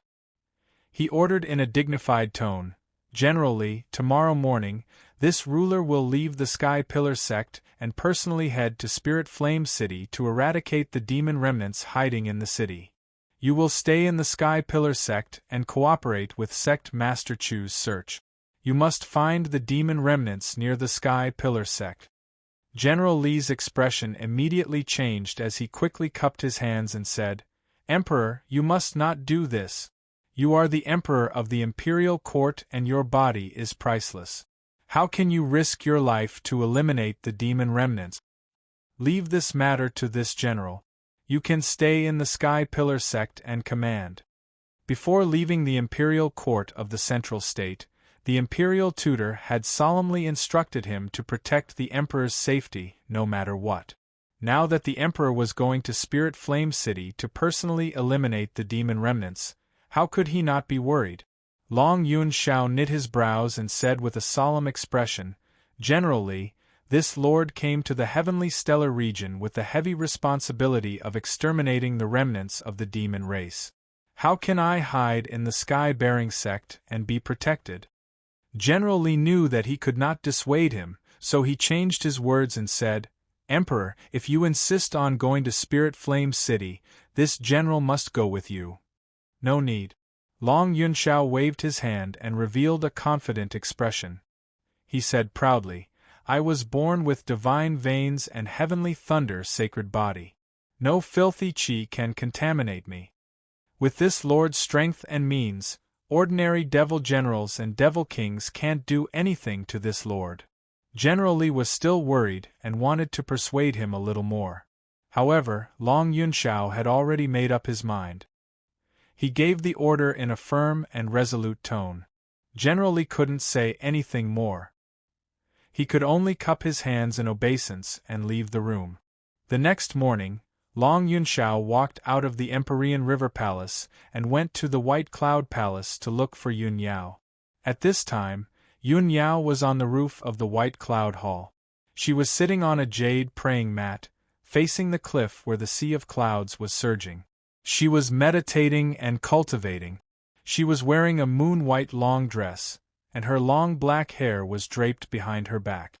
She was tied into a bun with a jade hairpin. She looked fresh and refined, and her temperament was otherworldly. Wisps of white mist lingered around her. It was as if she was sitting on top of the clouds and cultivating. She really looked like a fairy from heaven. Long Yunxiao looked at her graceful figure, and his eyes became very gentle. He said in a gentle tone, "Yao Yao, you came to Yunzhong so early to meditate and cultivate qi?" Yun Yao ended her cultivation and opened her eyes. However, she didn't look back. She said in a cold voice, "I was meditating here last night. Why would I come early?" Long Yunxiao was a little embarrassed. He knew that Yun Yao was still angry about what happened last night. However, he didn't know that the reason why Yun Yao was restless and couldn't cultivate last night wasn't because of him, but because of Ji Tianxing's kiss. Long Yunxiao was silent for a moment. He didn't mention what happened last night, so as to avoid the two of them becoming more embarrassed. He said seriously, "Yao Yao, I came to find you this time because I need your help with something." After saying that, he stared at Yun Yao, waiting for her reaction. However, Yun Yao was still sitting on the futon with her back facing him. He couldn't tell what her expression and attitude was. Long Yunxiao continued, "The imperial tutor once observed the sky and divined the secrets of heaven. He predicted that the chaotic situation in the Tianqian region must be caused by the remnants of the demon race. Last night I also used a secret technique to investigate. There are indeed remnants of the demon race hiding in the ancient star realm, and they are plotting against the Sky Pillar sect. In my opinion, as long as the remnants of the demon race are eliminated, the enmity between the Tianjian sect and the Sky Pillar sect will be resolved. The situation in the Tianqian region will also stabilize. I have already found out that there are remnants of the demon race hiding in Yanling City. I will personally go to Yanling City to eliminate the demon race. However, this matter is of great importance. I need your guidance and assistance." After he finished speaking, Yun Yao finally reacted. She stood up and turned to look at Long Yunxiao. She said expressionlessly, "Since the Emperor is looking for me for official business, Yun Yao naturally won't dare to disobey. I will definitely assist the Emperor in eliminating the demon race." Yun Yao's attitude and tone were very indifferent. She looked like she was going about official business. Although Long Yunxiao was slightly embarrassed, Yun Yao agreeing to accompany him to Yanling City made him happy. He was also full of anticipation for the upcoming trip to Yanling City. However, Yun Yao frowned and thought for a moment. She added, "Since the remnants of the demon race are hiding in Yanling City, I have a suggestion. I hope the Emperor will consider it. I am quite familiar with the ancient star realm, but I have never been to Yanling City. Coincidentally, junior brother Ji Tianxing has been to Yanling City before, so he is more familiar with the situation in the city. If the Emperor wants this plan to go smoothly, why not bring junior brother Ji Tianxing along? He will definitely be of great help." Long Yunxiao immediately frowned, and the joy in his heart immediately dissipated. He originally wanted to use this opportunity to drag Yun Yao to accompany him to Yanling City. During the process of eliminating the demon race, he could also spend some time alone with Yun Yao and cultivate some feelings for her. However, he did not expect that Yun Yao seemed to have seen through his intentions. She found a reasonable excuse to bring Ji Tianxing along. "Damn it! I have to bring Ji Tianxing along again.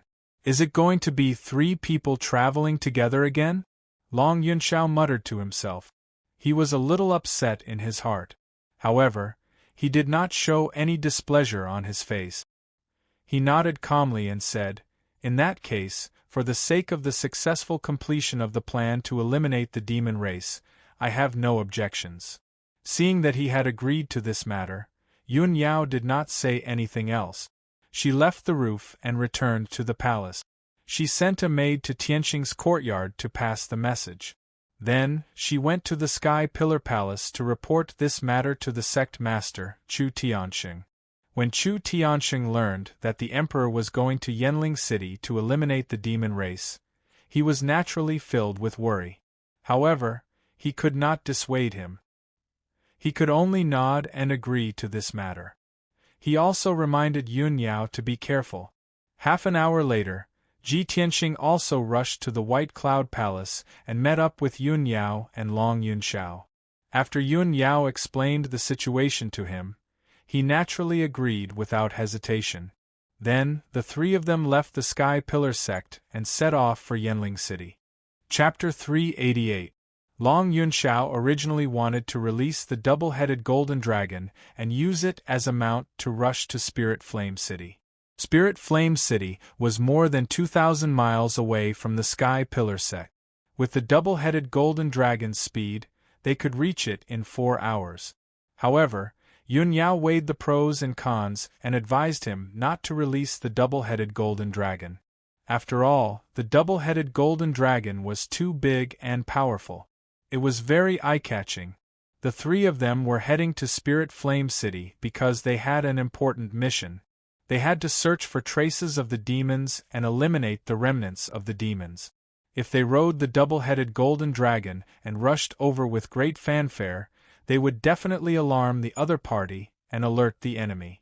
Long Yunxiao felt that what she said made sense, so he dismissed the idea of riding the double-headed golden dragon. Thus, the three of them rode Yun Yao's spirit beast, the White Crane, and rushed to Spirit Flame City at a moderate pace. The three of them stood on the back of the Spirit Crane and faced the howling wind. They looked down at the mountains and rivers below and remained silent.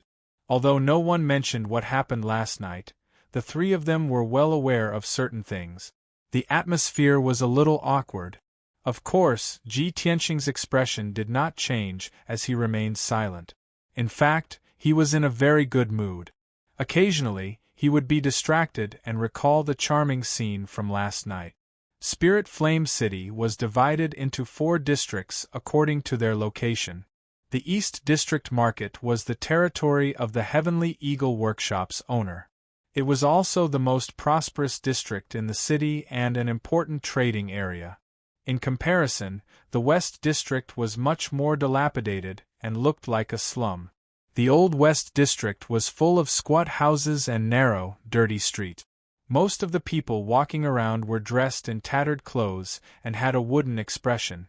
They looked unkempt and dirty. In some dark and dirty alleys, beggars in ragged clothes or pitiful people with wounds all over their bodies could be seen lying on the side of the road. Outside of some of the old taverns and grocery stores, some ugly, mentally deranged lunatics would often pop up, running around and cursing. Compared to the other bright and prosperous districts in the city, the West District was lifeless and filled with the aura of decay and death. Most of the beggars, thieves, and scoundrels in the city were gathered in this district. Of course, the poor people who were sick but had no money to seek medical treatment also gathered in the West District, struggling at death's door or waiting for death. Many years ago, there was a rumor in Spirit Flame City that the Western District was a deserted land of death. It was shrouded in the shadow of the devil and was gradually corroding and decaying. The people living in the city would never step into the West District for no reason. Even normal people would mysteriously disappear after entering some of the creepy places in the West District. Even those who were lucky enough to survive would become mentally deranged lunatics or pitiful wretches riddled with scars. And all of this was intensifying year by year, and it seemed to be getting more and more intense. Ordinary citizens and martial practitioners were both wary and curious about the Western District, but they did not dare to investigate the reason. There were only a few major forces in the city. Perhaps they knew some inside information, but they all pretended not to know. They tacitly guarded their own territories and would not step into the Western District. Under such circumstances, there were many rumors and slanders in the city, making the Western District even more mysterious and terrifying. At the end of a certain street in the depths of the Western District, there was an old and decaying house called Parasol Tree Courtyard. This old house occupied an area of 1,000 square meters. A few decades ago, it had been the residence of a wealthy man and had flourished for a time, with a flourishing population. However, on a rainy night 60 years ago, the wealthy man's family of more than 30 people, along with nearly 100 servants and guards, all mysteriously died in one night. From then on, this house was abandoned and became a famous haunted house. In recent decades, haunted events had frequently occurred in Parasol Tree Courtyard, scaring passers-by into insanity or mysteriously disappearing. Even in the clear day, the house was shrouded in invisible dark clouds, appearing eerie and terrifying. Over time, the name of the haunted house spread far and wide, and no one dared to casually approach it. Although it was daytime, the sky was gloomy and dark, with a light drizzle falling from the sky. The door of Parasol Tree Courtyard was tightly shut. The vermilion door's paint had long since peeled off, revealing the dark iron. There was an old plaque on the door frame, with the words Parasol Tree Courtyard written on it. It hung crookedly on the wall, half of it drooping down to block the door. In the courtyard behind the door, there were a few bare trees, and the ground was covered in a thick layer of fallen leaves and dust. The doors and windows of the rooms and corridors around the courtyard were old and decaying, covered in cobwebs. If one looked closely, they would discover palm-sized spiders, scorpions, and all kinds of poisonous insects hidden in the fallen leaves and dust. On the old and decaying beams and door frames, as well as in the dark corners of the walls, there were often colorful snakes coiling around. Originally, no one should have lived in this haunted house. But in the depths of the house, in a secret room made of black stone, two soft voices came from it. The light in the secret room was dim, the air gloomy and cold, and the air was filled with the stench of decay and blood. Two figures were whispering to each other in the room. One of them was more than 3 meters tall and as muscular as a giant. He had a head full of long red hair, and his body was covered in dense purple hair. He wore a necklace of bone teeth around his neck. His body was naked, and only a black python apron was wrapped around his waist. His entire body exuded a bloodthirsty killing intent. There was no doubt that this person was the Blood Demon King. The person who was standing beside him and conversing with him in a low voice was surprisingly a stooped old woman. This old woman was short and thin, like a 1-meter-tall monkey. She wore a black robe and a cloak, and in her hand was a crooked walking stick. At the top of the walking stick were 2 flat snake heads that were constantly swaying left and right, spitting out their tongues. Under the black cloak, her withered face was covered in thumb-sized pustules and pits, looking extremely sinister and terrifying. In addition to the Blood Demon King and the black-robed old woman, there was also a stone table in the room. On the table was a 1/2-meter-tall purple pagoda. The purple pagoda had 9 floors, and each floor was rotating, flashing with a faint purple light.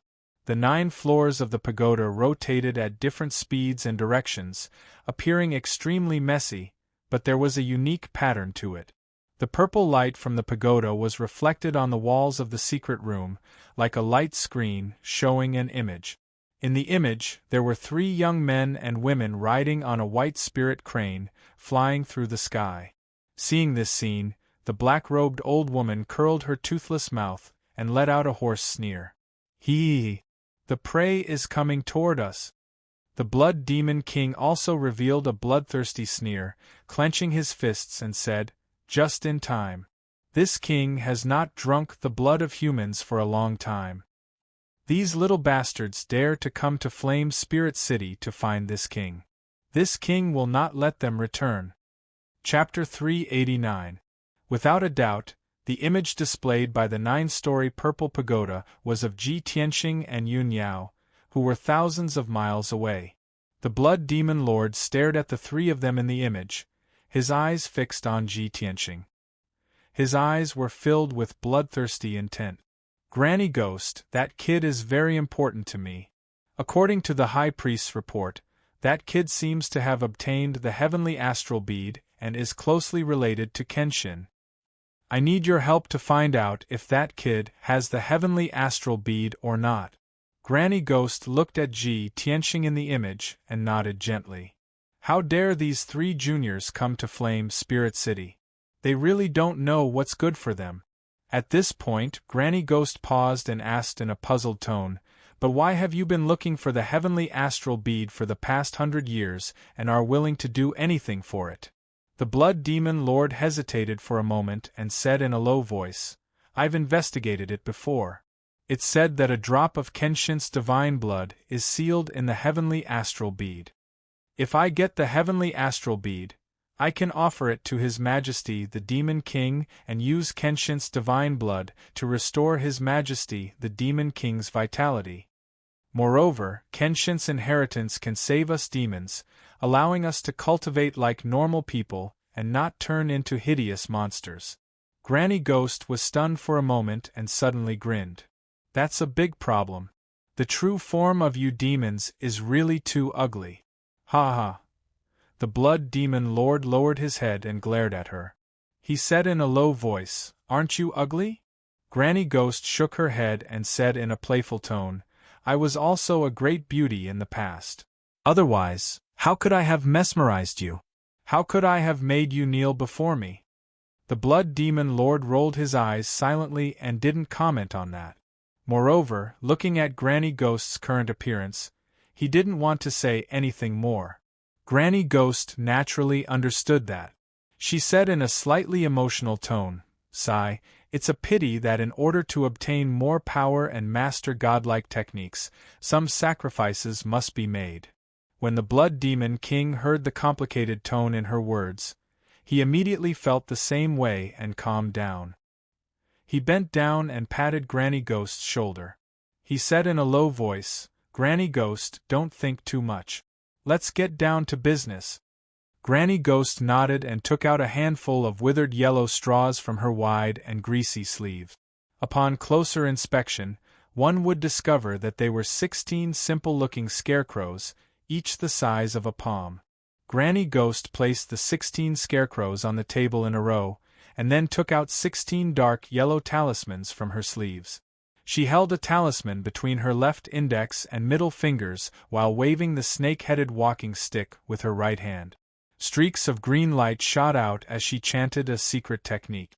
"Life is full of calamities and deep enmity. Death is difficult to resolve as a lonely soul. Now, I've been ordered to break through the void and turn into a vengeful spirit to avenge myself." After that, she stuck the talisman in her left hand onto a scarecrow. Suddenly, the talisman ignited with a dark green flame, enveloping the scarecrow as it flew out of the secret room and landed in the courtyard outside. Swoosh! The scarecrow that was enveloped by the flame immediately turned into a 2-meter-tall skinny man in a black robe, standing motionlessly in the courtyard. This skinny black-robed man's body and face were hidden in the black robe, as if he was engulfed by the darkness and could not be seen clearly. The only thing that could be seen was a pair of green light spots in the black robe. They looked like the black-robed man's eyes, but also like 2 balls of dark fire. Granny Ghost used her secret technique again and stuck a talisman on the second scarecrow. Swoosh! The second skinny black-robed man appeared in the courtyard, standing motionlessly, emitting a cold aura of death. Then, as Granny Ghost kept using her secret technique, more and more black-robed men appeared. The third, the fourth, the fifth. After a short while, the 16 scarecrows were stuck with talismans and used her secret technique, turning into 16 black-robed men. Granny Ghost used her left hand to cast a spell and shook the snake-headed walking stick with her right hand, as if she was giving some kind of order. Suddenly, the 16 motionless black-robed men jumped out of the courtyard, passing through the streets and alleys like ghosts, and sped out of the city. After the 16 black-robed men left, Granny Ghost put away her shriveled left hand and said, "All right, let's wait here for the good news." The Blood Demon King witnessed the process of her casting and could not help but grin. "Granny Ghost, I haven't seen you for many years. Your soul curse secret technique is getting more and more exquisite." Granny Ghost chuckled and said with a dry voice, "Haha, it's just a small trick. Let's wait for a good show." It was dusk, and the sun had already set. Night was about to fall. The white crane spirit beast flew continuously for 10 hours and finally crossed more than 2,000 miles, arriving near Yenling City. The spirit crane was circling above a grassland in the dusky sky. Ji Tianxing, Yun Yao, and Long Yunxiao were standing on the back of the spirit crane, looking down at the grassland. Long Yunxiao raised his eyebrows and looked at Yun Yao in front of him. He asked, "Have we arrived at Yenling City?" Before Yun Yao could answer, Ji Tianxing explained, "The grassland below us is the entrance to Yenling City. Yenling City is usually covered by a large array, so it's impossible to see it." Long Yunxiao nodded and did not say anything. After a while, the spirit crane circled a few times in the sky and landed on the grassland with a raging gust of wind. The three of them jumped off the spirit crane's back and landed on the grassland. Yun Yao cast a secret technique and put the spirit crane into her jade pendant. Ji Tianxing stood in the lush grassland and looked around, looking for the entrance stone tablet. Yun Yao and Long Yunxiao were silent and secretly looked around. The light was dim and the grassland was dead silent. There was a faint trace of coldness. Ji Tianxing looked around and saw the entrance stone tablet. It was just 100 meters away. He was about to bring Yun Yao and Long Yunxiao over, but at this moment, more than 10 wisps of fire suddenly appeared in the grassland behind him. Swoosh! Swoosh! Swoosh! In the blink of an eye, more than 10 skinny black-robed men appeared out of thin air on the empty grassland. Every black-robed man was cold and dead. They were exuding a cold aura of death, as if they were evil spirits from hell. They appeared silently and did not slow down at all. They pounced on Ji Tianxing as fast as the wind. Although the black-robed men did not have any weapons in their hands were black and sharp claws. They were slender and sharp like daggers. They were not human hands at all. The 16 black-robed men immediately surrounded Ji Tianxing. They reached out their cold and sharp claws and grabbed at his vital point. At that moment, Ji Tianxing only felt a cold wind blowing on his face. His body was as cold as ice. Yun Yao and Long Yunxiao also sensed that something was wrong. Their expressions changed immediately, and they reminded him, "Tianxing, be careful." Chapter 390. Just as Yun Yao and Long Yunxiao opened their mouths to warn him, Ji Tianxing had already retreated 10 meters away. Swoosh! He brushed past a few black-robed men and narrowly avoided the siege of more than 10 black-robed men. Although a few black-robed men's sharp claws had scratched his robe and hair, he was not injured. However, he was not injured. There were only a few cuts on his white robe. Only then did Ji Tianxing see clearly that there were a total of 16 black-robed men. Moreover, the black-robed men's height, appearance, and aura were exactly the same. It was extremely strange. Swoosh! Swoosh! Swoosh! The 16 black-robed men's attacks all missed, but they immediately reacted and turned around to pounce on Ji Tianxing in unison. Their speed was even faster than before. This time, Ji Tianxing was already prepared. He immediately activated his majestic true essence and released 3 golden sword rays. He performed the first move of the flying star sword technique. Thousand Feather Blade. The 3 golden sword rays carried a sharp and domineering aura and attacked those black-robed men as fast as lightning. Swoosh! Swoosh! Swoosh! The 3 sword rays split into 9 and stabbed more than 200 black-robed men in the blink of an eye. The dazzling sword rays covered an area of 20 meters and illuminated the dark sky. Under the illumination of the golden light, Ji Tianqing finally saw clearly that the eyes of the black-robed men were filled with emerald-green flames. His body suddenly shook, and a hint of surprise flashed in his eyes. These black-robed men are not human. At the same time, 6 black-robed men who were not covered by the sword rays pounced over like ghosts and launched a siege without fear of death. Ji Tianqing was about to perform the flying star sword technique to block the attacks of the 6 black-robed men. At this time, Yun Yao and Long Yunxiao had already rushed to his side. Long Yunxiao raised his hand and slapped out a huge flaming palm, bursting with the power to destroy the heaven and earth, slapping towards the black-robed men. With a muffled bang, 2 black-robed men were hit by the flaming palm and burned on the spot. In the blink of an eye, the 2 black-robed men were burned to ashes and scattered on the grassland.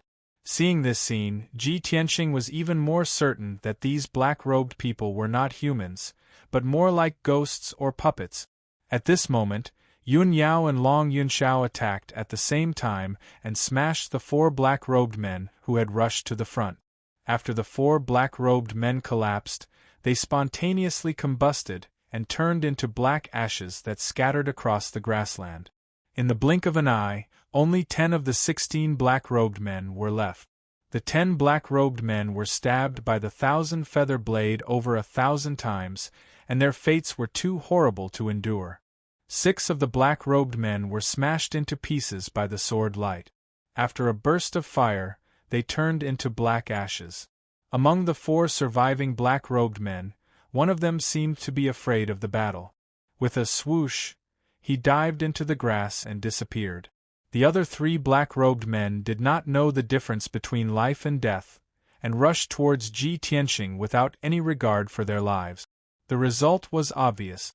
Ji Tianqing, Yun Yao, and Long Yunxiao casually attacked and smashed the 3 black-robed men into pieces and burned them to black ashes. 15 of the 16 black-robed men were destroyed, and only one of them escaped without a trace. Ji Tianqing and the others did not chase after him. They lowered their heads to examine the black ashes on the grass, hoping to find clues from them. After a while, Yun Yao spoke first. There's no need to investigate. The 16 black-robed men just now are not living people. Someone used some kind of secret technique to create puppets with wraiths. Ji Tianqing and Long Yunxiao revealed a look of understanding. I see. No wonder they were so ghastly. During the battle just now, Ji Tianqing used his spiritual consciousness to investigate the black-robed men's backgrounds. Unfortunately, he did not detect the black-robed men's strength and realm. He only detected the ghastly ghost Qi. He frowned and said with a serious face, I don't know who wants to deal with us. They used wraiths and secret techniques to create puppets, and they all have the strength of the 7th level of the Tongxian realm. Long Yunxiao's face was also a little gloomy. He shouted in a dignified tone, It's most likely the damned demon clan. They found out about our whereabouts and set up an ambush here. I didn't expect that the cruel and bloodthirsty demon clan would not only cause trouble in the Central Plains, but also in the territory of the human race. Yun Yao pondered in silence for a while. Then, she shook her head and said, It's too early to make a conclusion now. This kind of secret technique to create puppets with wraiths should be some kind of incantation. Not only the demon clan is proficient in it, but some evil sects and forces also know how to use it. Ji Tianqing nodded in agreement and said, Senior sister is right. This is a key clue. We can investigate from the people who are proficient in incantation. Yun Yao also nodded and said, Fortunately, there are very few people who are proficient in incantation. As long as we investigate with all our strength, it shouldn't be difficult to find the truth. Long Yunxiao could not help but feel a little jealous when he saw the 2 of them echoing each other and maintaining the same point of view. However, he did not show it.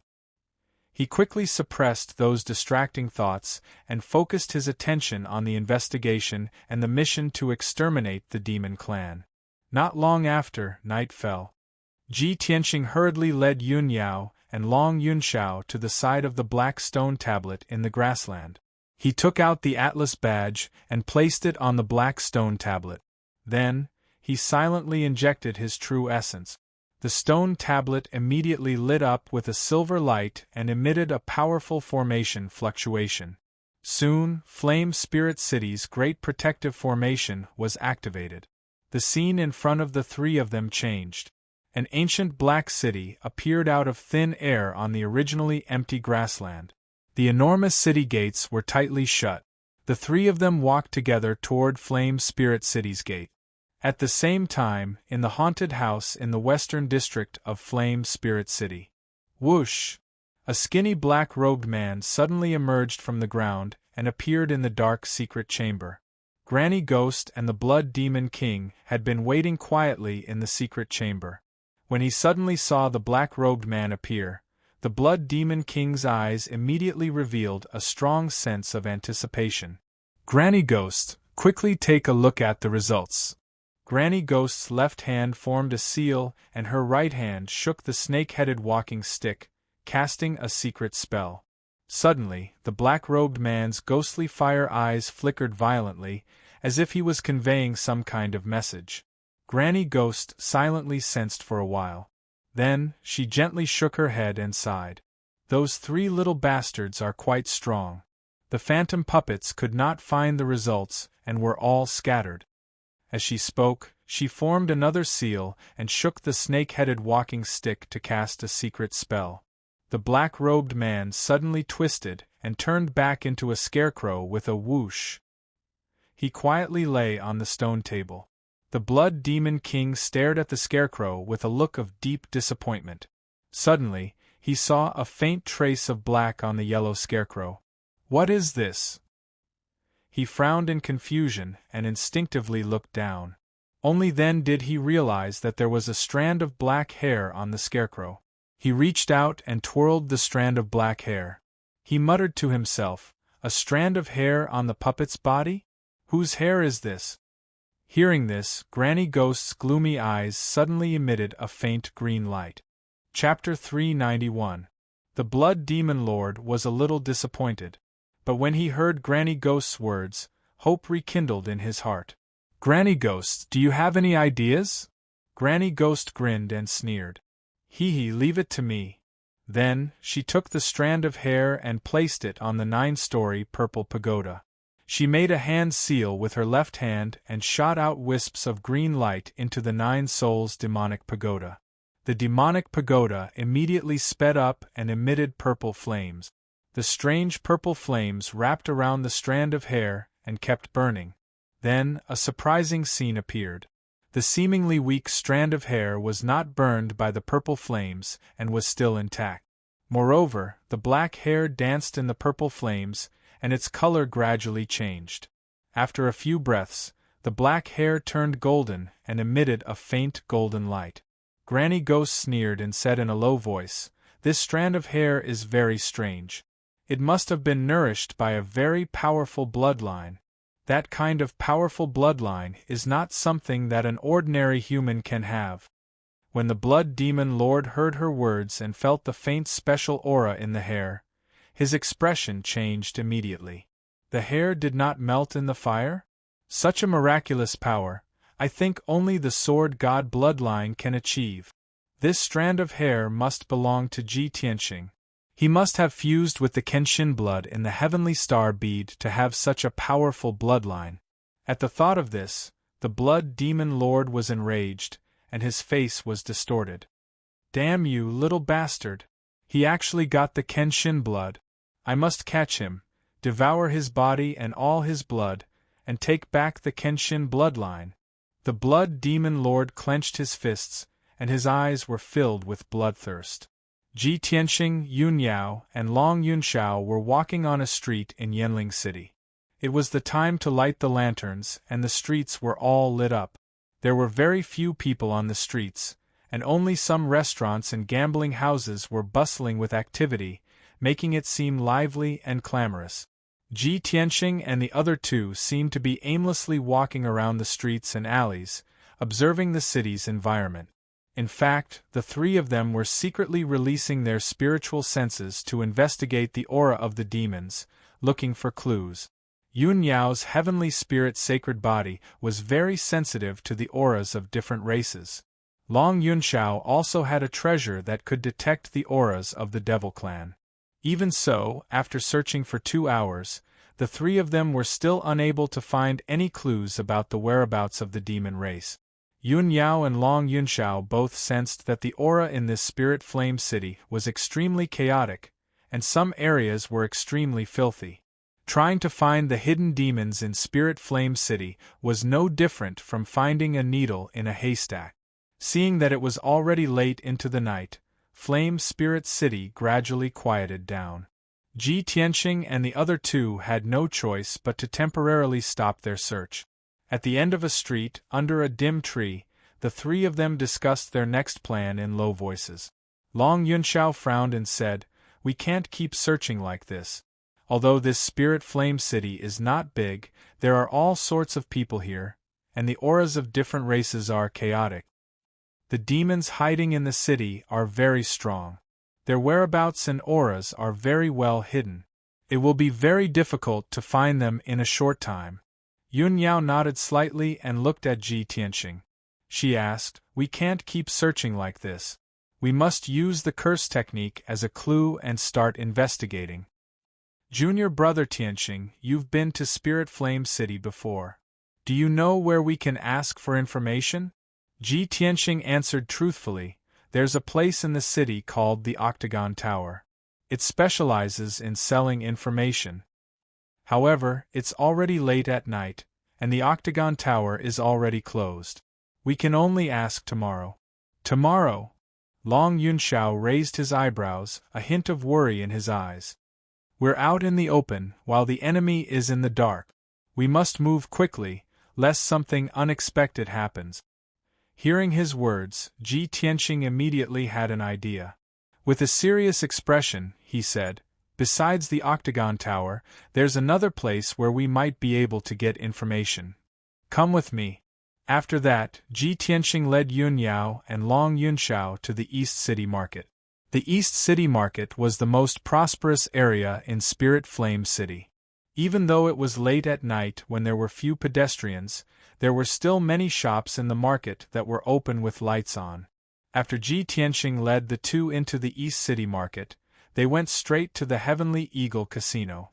The magnificent Heavenly Eagle Casino was as brightly lit as always. Countless gamblers were having a good time, and there was a constant buzz of noise. As soon as the three of them entered the main hall of the casino, a middle-aged man in black came to greet them.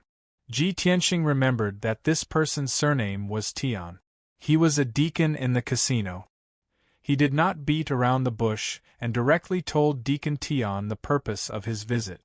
He asked to see Manager Lei. Deacon Tian also recognized him. He knew that he had won the challenge 3 months ago and met the owner of the Heavenly Eagle Casino as he wished. He had also made a fortune for the Heavenly Eagle Casino. Therefore, Deacon Tian nodded and agreed without hesitation. However, Deacon Tian only allowed him to meet Manager Lei alone. Yun Yao and Long Yunshao had to wait in the lounge. 15 minutes later, Ji Tianxing was led by Deacon Tian to a palace in the depths of the casino to meet Manager Lei Qianjun. They had not seen each other for several months. When Lei Qianjun saw him, he could not help but be stunned for a moment. Then, he greeted him with a hearty laugh. "Little brother, we haven't seen each other for 3 months. Your cultivation has improved and your strength has increased tremendously. Congratulations." Ji Tianxing also cupped his hands and said with a smile, "Manager Lei, I trust you have been well since we last met." The two of them exchanged a few pleasantries and then sat down. Lei Qianjun smiled and asked, "Little brother, is there something you want to see our master this time?" Ji Tianxing nodded and said, "Manager Lei is indeed wise. I do have something to ask the owner. I would like to ask for some information." "Since you just want to ask for information, there is no problem. Come with me." Lei Qianjun nodded happily. Then, Lei Qianjun led Ji Tianxing to the residence of the owner of the Heavenly Eagle Casino. This time, Ji Tianxing met the owner of the Heavenly Eagle Casino in his study. The owner of the Heavenly Eagle Casino, whose hair and beard were all white, was wearing a purple brocade robe. He was sitting in front of a desk, looking through the account. After hearing Lei Qianjuan's report, he put down the account book in his hand and turned to Ji Tianxing. He asked in a dignified voice, "Little guy, what information do you want to know?" Ji Tianxing cupped his hands and said calmly, "Owner, I would like to ask if you know anyone in the city who is proficient in incantation arts?" Incantation arts? The owner of the Heavenly Eagle Casino frowned as a light flashed in his eyes. He glanced at Lei Qianjun and ordered in a deep voice, "Manager Lei, you can leave for now. Guard outside the study and don't let anyone come near." Manager Lei bowed and left the study, closing the door behind him. Chapter 392. Only Ji Tianxing and the owner of the Heavenly Eagle District were left in the study. The owner of the Heavenly Eagle District frowned at Ji Tianxing and asked in a low voice, "Little fellow, why did you suddenly ask about curses? Did you run into some trouble?" "That's right." Ji Tianxing did not hide anything and explained, "My friend and I were attacked by a group of black-robed men outside Spirit Flame City. Those black-robed men were not humans but puppets formed from vengeful spirits and curses." Hearing this, the owner of the Heavenly Eagle District's brows knitted tightly together and a bright light flashed in his eyes. He was silent for a moment and looked at Ji Tianxing seriously. He asked in a low voice, "Little fellow, do you know that vengeful spirits and curses are taboo in Spirit Flame City? If I tell you that you might lose your life if you continue investigating, will you still investigate this matter?" Seeing the owner of the Heavenly Eagle District's reaction, Ji Tianxing understood that the person who used the cursed puppets to attack him must be very powerful and made the owner of the Heavenly Eagle District fearful. However, he still nodded without hesitation and said, "I will." The owner of the Heavenly Eagle District looked at him deeply and his lips curled into a playful smile. "Haha, little fellow, you're getting more and more interesting. Since you're not afraid of death, I'll give you a clue. As for whether you can investigate thoroughly and whether you'll lose your life because of this, it has nothing to do with me." Ji Tianxing nodded slightly and said, "Thank you, owner, for granting my wish." The owner of the Heavenly Eagle District raised his brows and said in a low voice, "There are 4 districts in Spirit Flame City: East, South, West, and North. My East District and the North and South Districts of the other 2 overlords are more prosperous and prosperous. There will definitely not be any demons and monsters hiding there." "Alright, that's all I have to say. I have nothing else to say." With that, the owner of the Heavenly Eagle District waved his hand, indicating that Ji Tianxing could leave. Ji Tianxing memorized the owner's words and understood his meaning after pondering for a moment. "Thank you for your advice, owner. I'll take my leave now." Ji Tianxing bowed to the owner of the Heavenly Eagle Workshop and left the study. Director Lei personally sent him off and only parted ways at the entrance of the gambling house. The owner of the Heavenly Eagle Workshop was still seated in front of the table. He frowned and pondered for a moment before muttering to himself, "This kid has a connection with the ghost realm of the West City. I'm afraid there will be a good show to watch soon." At the same time, Ji Tianxing left Sky Eagle Casino with Yun Yao and Long Yunxiao. The 3 of them walked on the dark and deserted street. Seeing that there was no one around, Long Yunxiao asked, "Ji Tianxing, have you heard anything useful?" "Yes." Ji Tianxing nodded and said solemnly, "Let's go to the West District and start the investigation there." Long Yunxiao didn't ask for the specific reason and followed Ji Tianxing to the West District. An hour later, the 3 of them had traversed more than half of Spirit Flame City and arrived at the Western District. It was already the middle of the night. The entire Spirit Flame City was silent and had fallen into a deep sleep. The 3 of them had just entered the West District when they realized that something was wrong. The three of them stopped at the entrance of an old and dirty street and looked around with solemn expressions. Under the dim night sky, the entire street was as dark as ink. Not a single light could be seen. Although there were rows upon rows of houses and buildings within a few hundred meters in all directions, they were all dilapidated. Moreover, there were no lights or signs of human habitation in those old and dilapidated houses. They were filled with a cold and deathly stillness. Yun Yao frowned and said in a low voice, "This area is like a ghost town. It's filled with a cold and deathly aura and a strong demonic aura." Long Yunshao nodded solemnly and said, "Since Yao Yao can sense a strong demonic aura, this should be the place." Ji Tianxing's sharp eyes observed the surroundings and reminded them in a low voice, "This place is very strange. Everyone should be careful." The three of them were on high alert as they walked forward. The rustling sound of their footsteps was extremely obvious in the deathly stillness of the night. Wherever the three of them passed, faint rustling sounds could be heard from the old houses and courtyards on both sides of the street. Ji Tianxing used his spirit sense to investigate and saw that many poisonous snakes, scorpions, centipedes, and all kinds of poisonous insects were crawling out of those pitch-black houses and courtyards. Not only that, but there were also some hazy white and black figures in some of the houses and courtyards. They were faintly discernible as they drifted through the houses and courtyards. If a timid person was in such a gloomy environment and saw such a terrifying scene, they would definitely be scared witless. 15 minutes later, the three of them walked along the old and dilapidated street and stopped at a crossroad. Old and pitch-black streets extended in all four directions of the crossroads. The three of them released their spirit sense to investigate their surroundings and found that the situation was a little strange. Ji Tianxing frowned and said, "Something's wrong. The streets on all sides of this crossroads seem to be exactly the same." Yun Yao nodded and said, "Not only are the streets the same, but the houses on both sides are also the same. There are many poisonous insects, snakes, ants, and ghosts hiding inside." Obviously, she had also used her spirit sense to investigate those ghostly figures hiding in the darkness. Long Yunshao raised his eyebrows and a playful sneer appeared at the corner of his mouth. He said in a deep voice, "Hee, there's actually such a gloomy ghost town hidden in the city where the human race lives. This lord wants to see what kind of fiend or ghost dares to run rampant like this." His tone was sonorous and powerful, and his whole body faintly exuded an awe-inspiring righteous aura.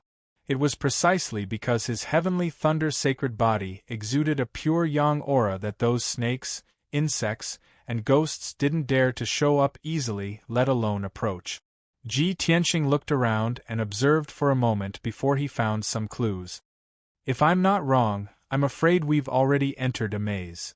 No matter which street we go along, we'll be circling around in the maze and we'll never be able to get out." Long Yunshao raised his hands and formed a mysterious incantation. He waved his hands and drew arcs in the air, performing a secret technique. Heavenly Thunderheart of 5 thunders, mysterious secret technique, earth-surging astral fire, heaven-holding magic eye. As he muttered, a purple brilliance surged between his hands. He wiped his eyes, and his pupils immediately turned dark purple. Suddenly, his eyes became deep and mysterious, and his eyes were sharp and filled with righteous aura. He looked around and immediately saw thousands of light veins faintly appearing in the night sky.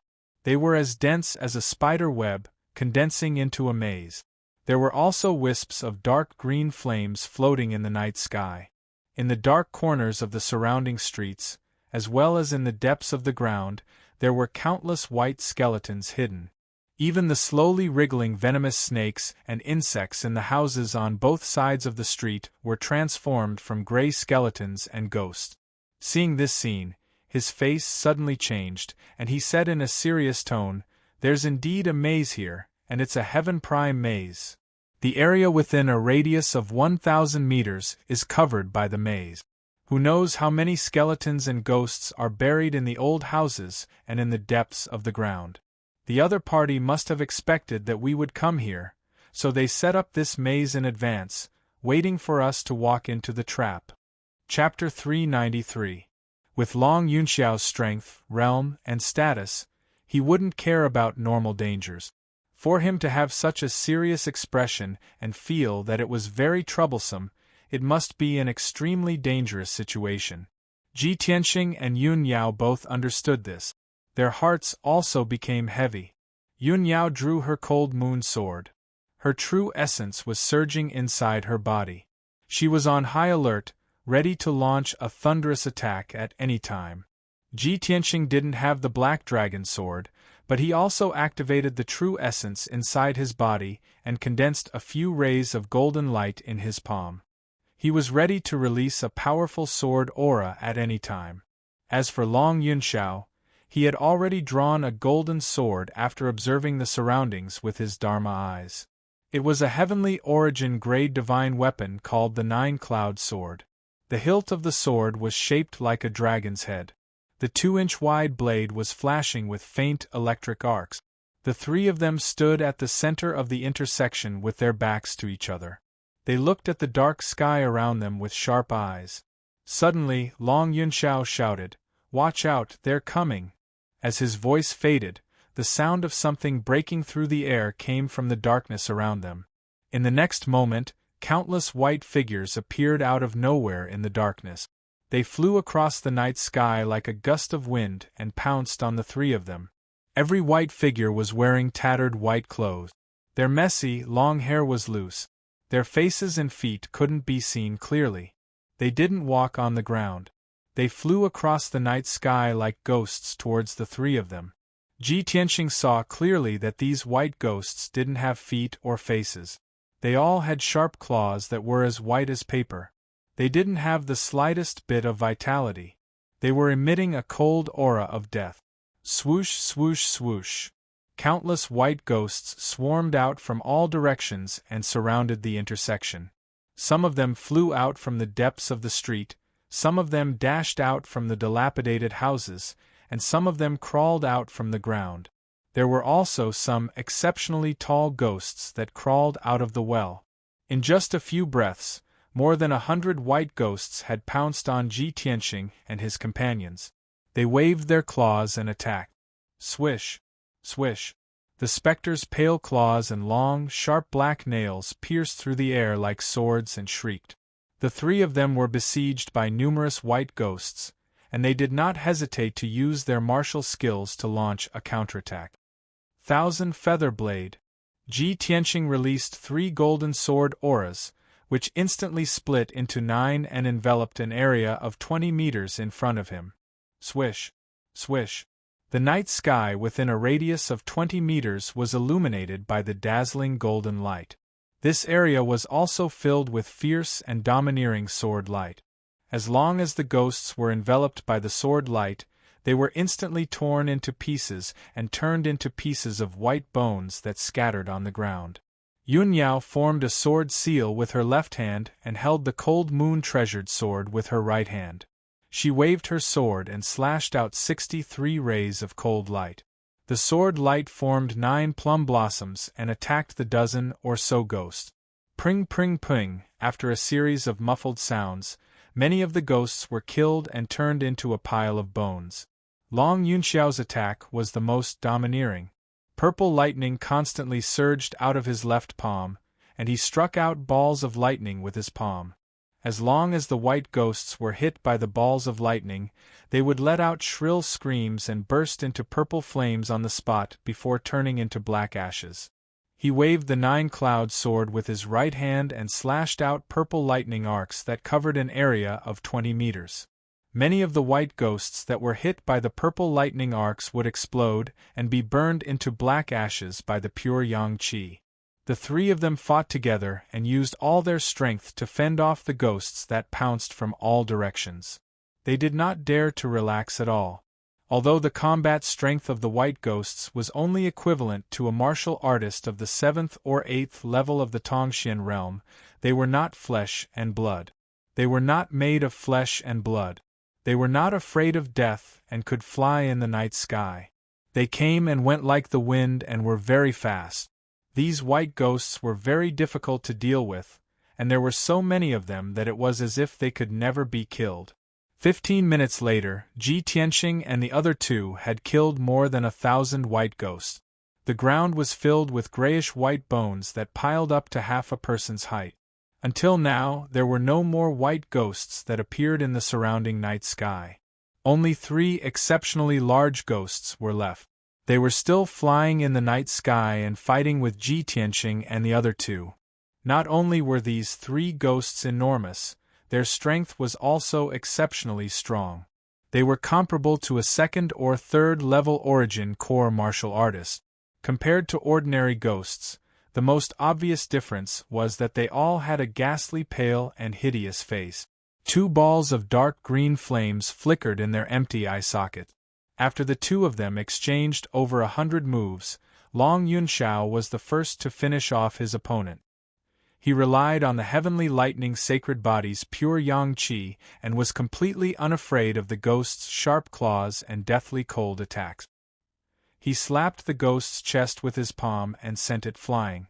Its entire body was ignited with purple lightning flames. Taking advantage of the time when the ghost screamed and fled, he waved the 9-cloud sword and slashed out a 10-meter-long purple lightning sword light. With a bang, the ghost was cut into pieces. In the blink of an eye, the 3-meter-tall ghost was burned into black ashes by the lightning flames and scattered on the ground. At this moment, Ji Tianxing and Yun Yao were still fighting with their opponents. Although their combat strength was slightly higher than the ghost's, they could only injure the ghost. It was very difficult to quickly kill or destroy them. Moreover, the 2 ghosts were constantly striking out dark green flames and spitting out black deathly cold air. It was impossible to guard against. Ji Tianxing's left arm was burned by the dark green flames, and it was numb for a long time. His entire arm was unable to exert any strength. Fortunately, his bloodline strength was strong. After circulating his cultivation technique and recuperating for a moment, his left arm returned to normal. After Long Yunxiao finished off his opponent, he immediately went to help Yun Yao and killed the ghost in 3 to 5 moves.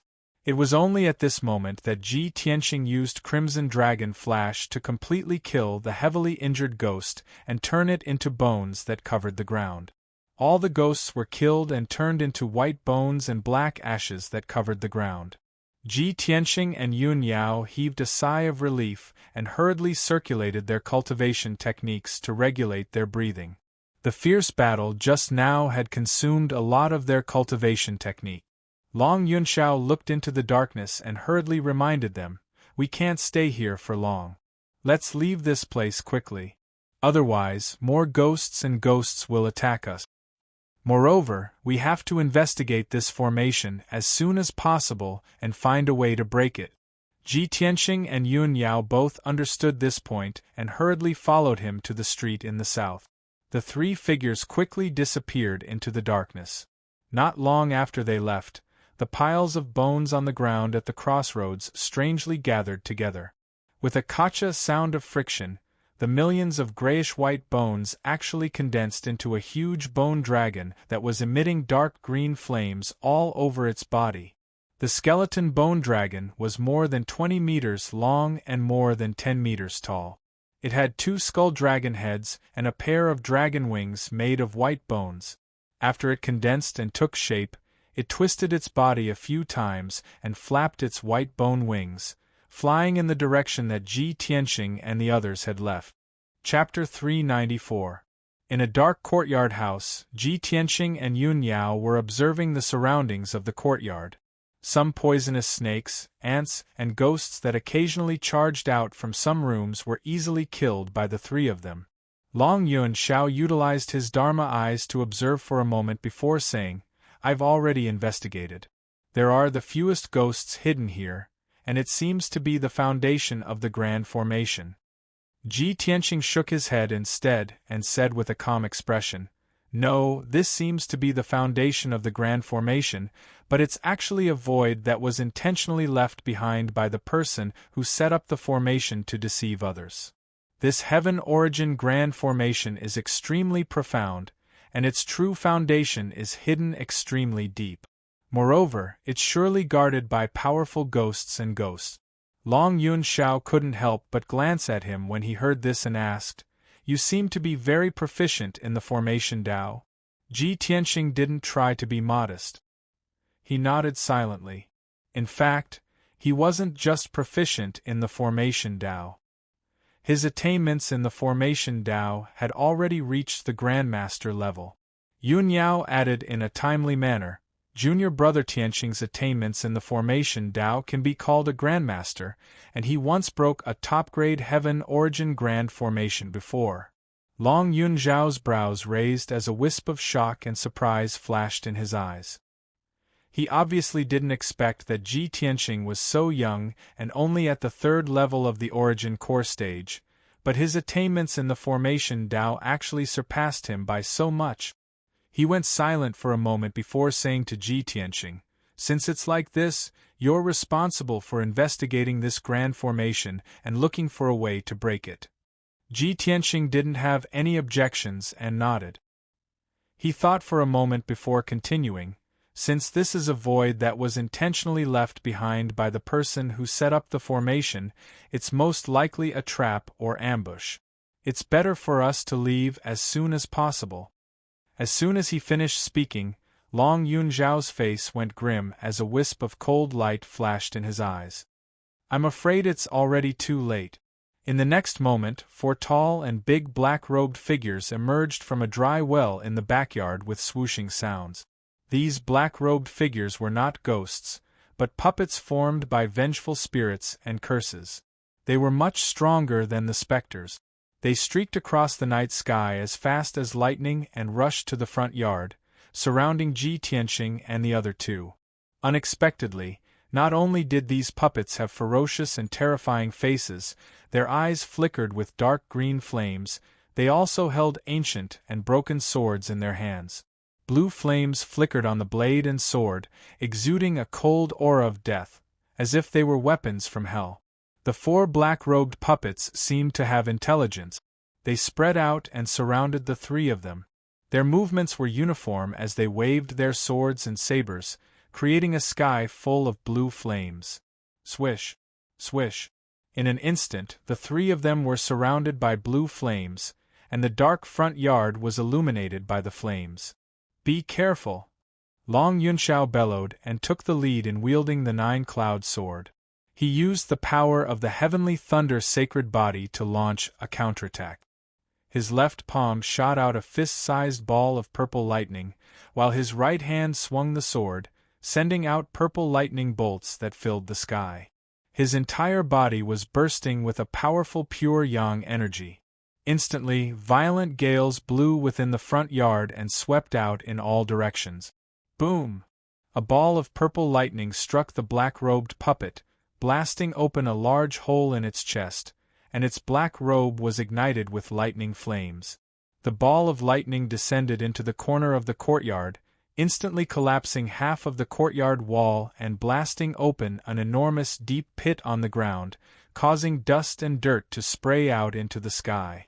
The black-robed puppet suffered a heavy injury, yet it seemed as if it didn't notice in the slightest, and it pounced towards Long Yunshao without any regard for its life.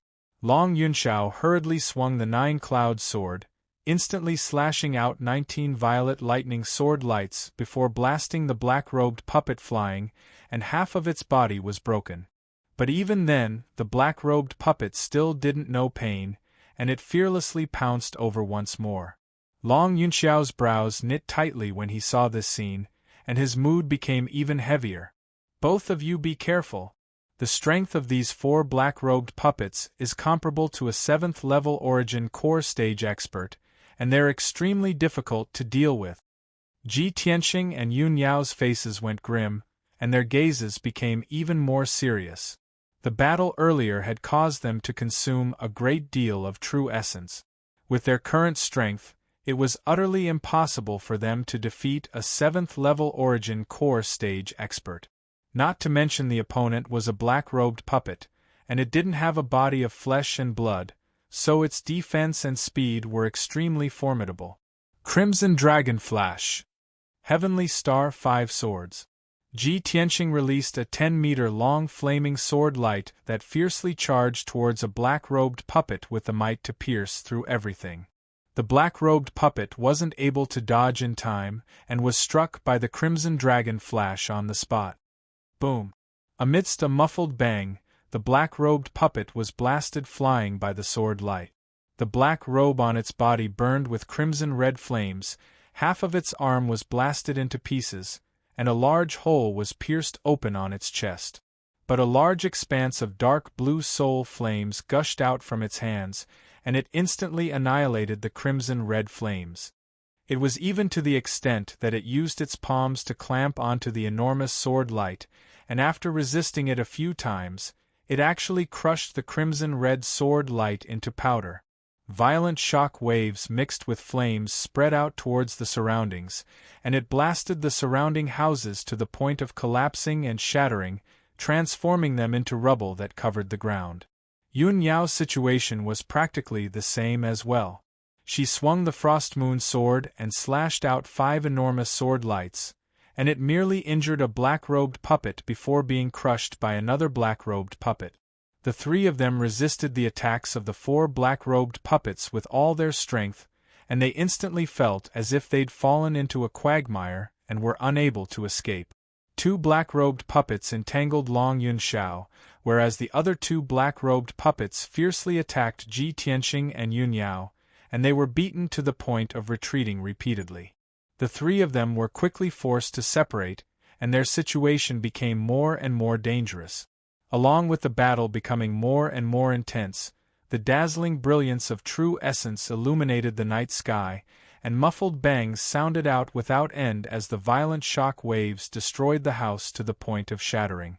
Ji Tianqing and Yun Yao fought with the black-robed puppets for 100 breaths of time, and they were both injured. Yun Yao was hit by a gust of black deathly cold energy, and she was sent flying a dozen meters away, falling into the rubble with blood flowing out of the corner of her mouth. Before she could escape from the rubble, a black-robed puppet had already pounced on her, and it slashed out a dozen dark blue sword lights, which enveloped the space above her head.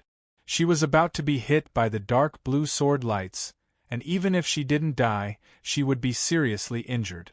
At this moment, Long Yunxiao turned into a purple lightning and rushed over from the side, blocking in front of Yun Yao. He swung his sword with all his strength, and the sword lights filled the sky, destroying the dozens of dark blue sword lights, and saving Yun Yao in time. Meanwhile, Ji Tianqing and a black-robed puppet were fighting in the backyard. He was hit in the back by the black-robed puppet, and his whole body was enveloped by the dark blue soul fire, and he was ruthlessly smashed into a house, smashing several walls into pieces. Fortunately, when he was hit by the black-robed puppet's broken sword, a golden light shone on his back, and a golden battle robe appeared. The golden battle robe blocked the power of the slash, and he was unharmed. However, he fell into the rubble, and his body was buried by the rubble. His whole body seemed to be frozen, and he couldn't move.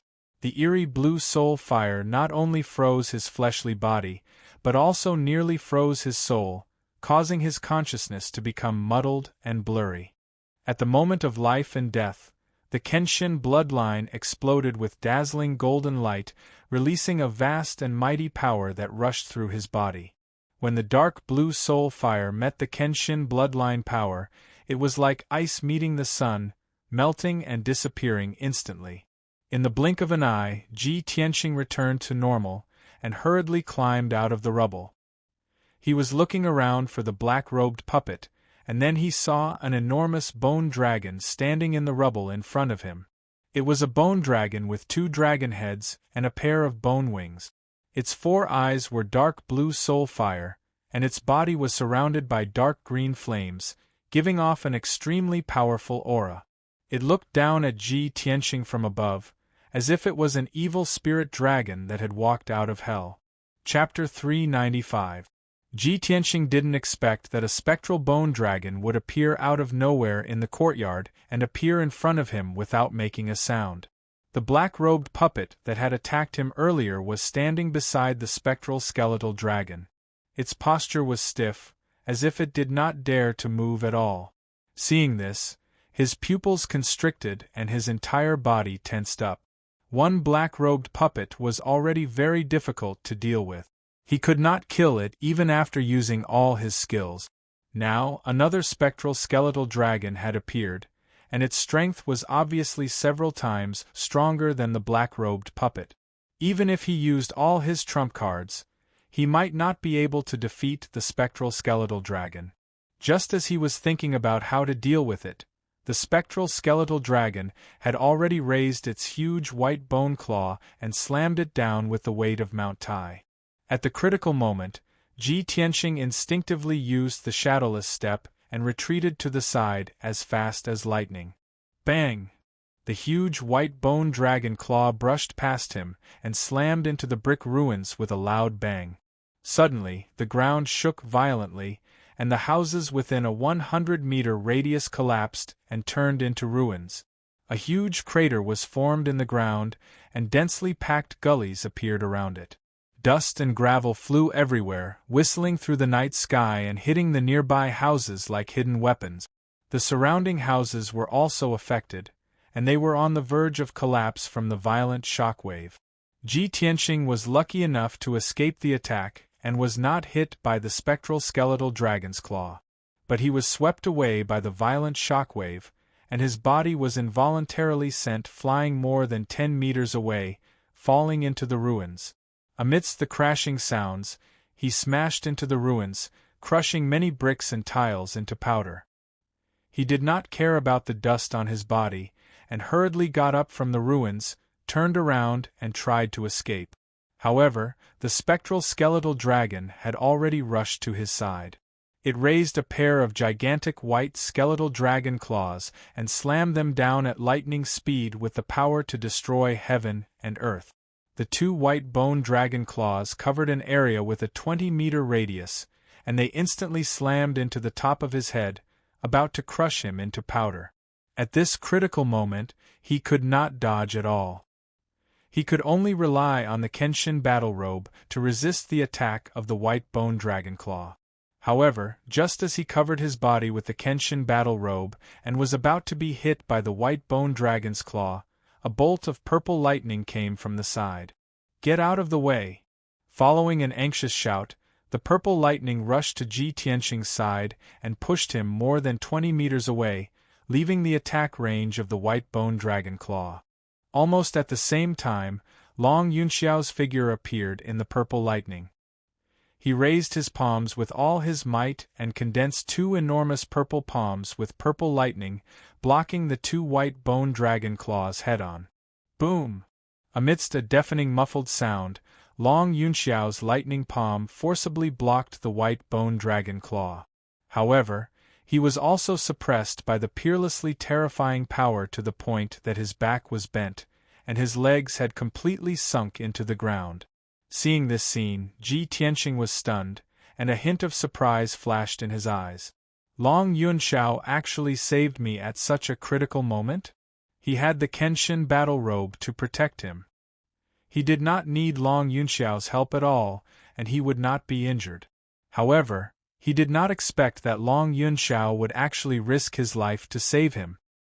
He felt both disbelief and doubt, and he could not see through Long Yunxiao's character. At this moment, Yun Yao also rushed over and shouted anxiously, "Tianxing, come over quickly!" Ji Tianxing saw that her face was pale and there was blood at the corner of her mouth. She was obviously injured. Moreover, the two black-robed puppets were attacking her from both sides. He quickly ran to Yun Yao and joined forces with her to resist the attacks of the two black-robed puppets. Taking advantage of this opportunity, Yun Yao sent a voice transmission to him. "Tianxing, that's the spectral skeletal dragon. Its combat power is comparable to a powerhouse at the peak of the origin core stage. Only Long Yunxiao can deal with it." As Ji Tianxing fought with the black-robed puppets, he did not forget to look back at the spectral skeletal dragon and Long Yunxiao. He saw that Long Yunxiao was holding up the giant lightning palms, supporting the spectral skeletal dragon's giant claws. Dazzling lightning burst out from his body as he unleashed 120% of his power. He actually managed to push the spectral skeletal dragon back dozens of meters. Then, he held the nine-cloud sword with both hands and jumped 100 meters into the air. He slashed down a 100-meter-long purple lightning sword ray. 10,000 thunderbolts! The huge spectral skeletal dragon did not have time to dodge and was hit by the huge lightning sword ray. One of its wings was cut off and countless bones flew out. Kaboom! Amidst the deafening noise, the 100-meter-long lightning sword ray slashed the ground. A 100-meter-long gully was formed on the ground, and countless cracks spread out in all directions. The dozens of houses nearby were all destroyed and turned into ruins by the violent shock wave. Obviously, Long Yunxiao was enraged and unleashed all his power. Before the spectral skeletal dragon could counterattack, he swung his sword and slashed out 3 lightning bolts that could split the sky and earth apart. The spectral skeletal dragon also raised its 2 dragon heads and spewed out blue soul fire that covered an area of 100 meters. Long Yunxiao and the spectral skeletal dragon engaged in a fierce battle that shook the sky and earth. The surrounding houses were all turned into ruins. Seeing that Long Yunxiao was not at a disadvantage, Ji Tianqing retracted his gaze and focused on the black-robed puppets. He unleashed all his power and unleashed his trump card to fight with the black-robed puppets. Water split. Mountain river smash. The 10-meter-long golden sword ray carried the power to destroy everything. It shattered the black-robed puppets into pieces and created many gullies on the ground. Yun Yao also wielded the cold moon sword coldly and unleashed her trump card. Moonlight splendor. River of stars. The cold moon sword in her hand turned into a 10-meter-long moonlight sword ray and slashed at the black-robed puppets. The two of them worked together and cooperated well. It only took them 100 breaths to kill the 2 black-robed puppets. The 2 black-robed puppets completely collapsed and turned into pieces of bones on the ground. After dealing with the 2 black-robed puppets, the 2 of them didn't stop to rest. They hurried to help Long Yunxiao. Long Yunxiao had already beaten the spectral bone dragon until it was riddled with wounds. Its enormous body was badly damaged, and many holes had appeared. The 3 of them worked together to besiege the spectral skeletal dragon. They unleashed their strongest attacks and used all their power. 15 minutes later, the 3 of them finally shattered the spectral skeletal dragon and turned it into countless pieces of white bones. Of course, the houses and streets within 1,000 meters were also destroyed by the aftermath of the battle and turned into ruins. The battle was finally over. The 3 of them were temporarily out of danger. Ji Tianqing endured his exhaustion and weakness and searched carefully in the ruins. Finally, he found a formation base. The formation base was hidden deep underground, at the bottom of a dry well. It was a gloomy and cold cave. There was no danger in the stone cave. The 3 of them entered the stone cave and Ji Tianqing set up a defensive formation in the cave. Chapter 396. Time quietly passed in the dark, cold cave. Ji Tianqing, Yun Yao, and Long Yunxiao all sat cross-legged on the ground, silently circulating and adjusting their breathing. 8 hours passed, and it was the morning of the 2nd day. During this time, the 3 of them did not encounter any danger, nor were there any ghosts or puppets that attacked them. Long Yunxiao's strength was the strongest, and he was not injured. He was the first to recover his strength and end his cultivation. After that, Yun Yao also ended her cultivation and opened her eyes. Long Yunxiao looked at her with a face full of concern and asked gently, "Yao Yao, are your injuries okay?" Yun Yao nodded. "I've already recovered. It's not a big problem." Long Yunxiao still wanted to say something, but Yun Yao had already stood up and walked out of the cave. "Son of Heaven, you stay here and protect junior brother Tianqing. I'll go outside and investigate." Long Yunxiao was startled and said worriedly, "Yao Yao, it's too dangerous outside. You stay here, I'll go check the situation." Yun Yao gently shook her head and said calmly, It's already morning outside, and the Bone Spectre Dragon has already been killed. What danger can there be?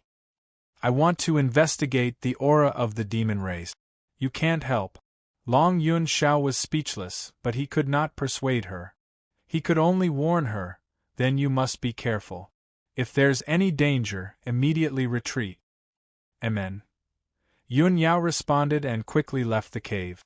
Half an hour later, Ji Tianxing's true essence had completely recovered, and he ended his cultivation. When he opened his eyes, he saw that there was only him and Long Yun Xiao in the gloomy cave. Son of Heaven, where did eldest senior sister go? Long Yun Xiao turned to look at him and said truthfully, she's outside investigating the aura of the demon race. Ji Tianxing nodded silently. After a moment of silence, he said, Thank you for helping me when I was attacked by the Bone Spectre Dragon. Long Yun Xiao leaned against the cold stone wall, closing his eyes to rest. He calmly said, It's nothing. Ji Tianxing raised his eyebrows and asked doubtfully, Why did you save me in such a dangerous situation? If I'm killed by the spectral bone dragon, wouldn't that be exactly what you want? He believed that, if it were anyone else, they would not have helped him out like Long Yun Xiao. Long Yun Xiao opened his eyes and looked at him. He said in a serious tone, Ji Tianxing, you and Yao Yao are secretly in love. You and I are rivals in love. Of course I don't like you.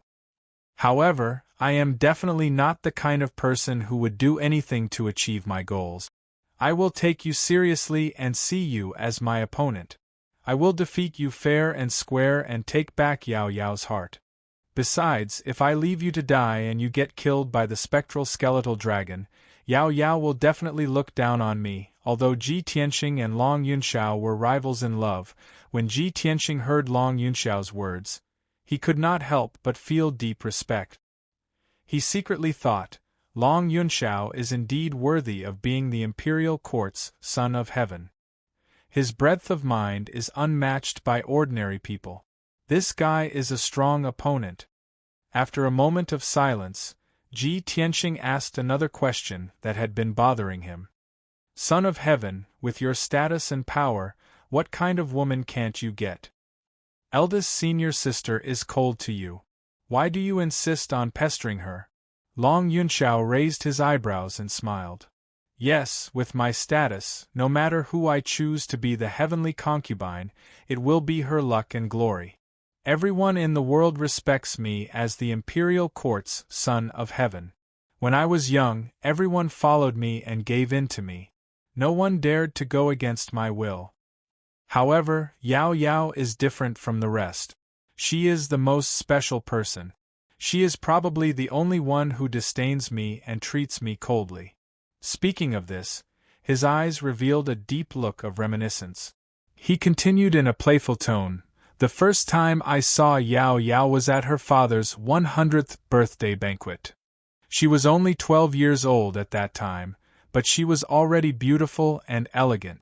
I still remember that day. She was wearing a long dress with a moon and a frozen star and a pair of phoenix boots. She was quiet and elegant, just like a little fairy. I used the birthday banquet as an excuse to get close to her.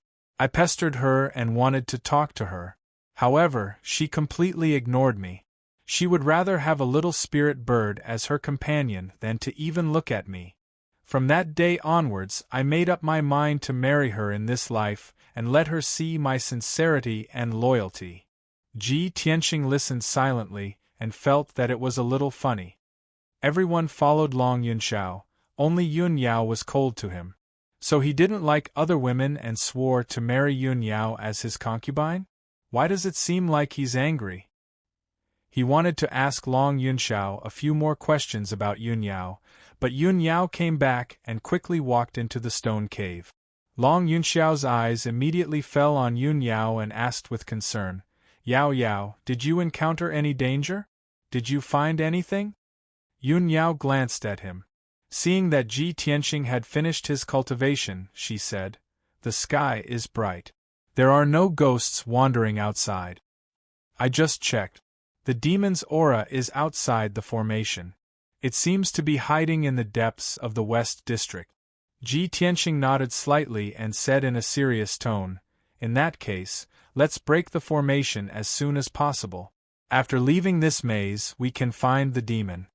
Long Yunxiao nodded in agreement. "There's no time to lose. Let's act as soon as possible." Therefore, the three of them used their strengths and explored the foundation of the formation in the stone cave to find a way to break it. Ji Tianxing abandoned all distracting thoughts and focused on the stone wall of the stone cave. He formed a seal with both hands and used his formation skills to explore the foundation of the formation with full concentration. After 2 hours, he found some clues. Through the structure of the foundation of the formation and the network of the formation, he concluded that this maze formation used the two formations Frost Soul Shadow and Smoke Net 100 changes. Although the person who set up the formation did not use Vital Essence and Spiritual Qi of Heaven and Earth, but Gloomy Ghost Qi and Bloody Devil Qi, and made some changes to the two formations. But as the saying goes, no matter how many changes there were, the essence of the formation remained the same. Ji Tianxing started from the foundation of the formation in the stone cave and began to reverse analyze it. He identified the network of the formation and the other foundations of the formation. After 4 hours, he used his formation skills to break the formation. Long Yunxiao and Yun Yao still didn't know much about this great array, but under his guidance, they quickly understood the crux of the matter. The two of them also helped him break the formation, so the speed of breaking the formation increased a little. After 12 hours, an entire day had passed. It was time for night again. At this time, Ji Tianxing finally succeeded in breaking the formation with the help of Yun Yao and Long Yunxiao. Of course, breaking the formation was not destroying it. He could only open a passage in the formation, but he could not completely destroy it. Chapter 397. Under the dim curtain of night, Ji Tianxing and the other two left the formation and returned to an old street. There were no stars in the night sky. There was only a crescent moon shining with a weak moonlight. The strange thing was that the moonlight had a hint of dark red. The street was very old. There were many cracks in the ground. Everywhere was covered with dust and fallen leaves. Piles of rotten debris were piled up. The houses on both sides were also dilapidated. Everywhere was covered with dust and spider webs. Countless poisonous snakes, scorpions, and insects were hidden. The air was filled with the aura of decay and death. The three of them used their spiritual senses to investigate. There was no aura of living people within 1,000 meters. At this time, Yun Yao looked at the end of the street and said in a grave tone, "I found it. The source of the devil energy is there." Ji Tianxing and Long Yunxiao followed her gaze and vaguely saw an old house at the end of the street. In the darkness, a faint yellow light was faintly revealed in the house. "Let's go and take a look." Long Yunxiao clenched his 9-cloud sword and took the lead to walk towards the end of the street.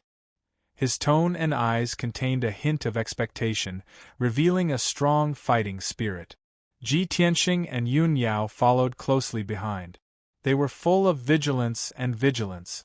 Rustle, rustle, rustle, the three of them stepped on the dust and fallen leaves on the ground, making a slight sound.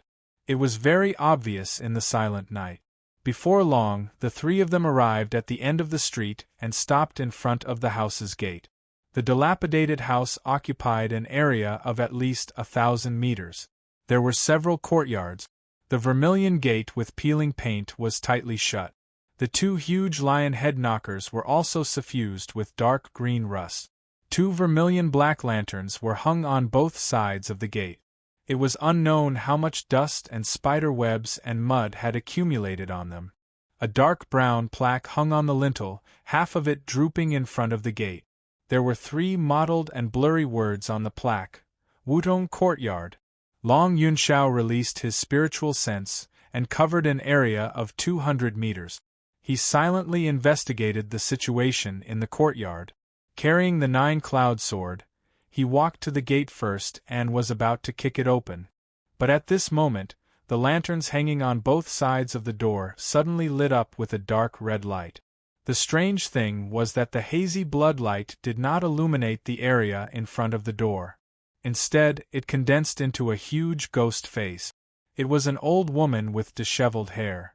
Her face was dry and wrinkled like tree bark.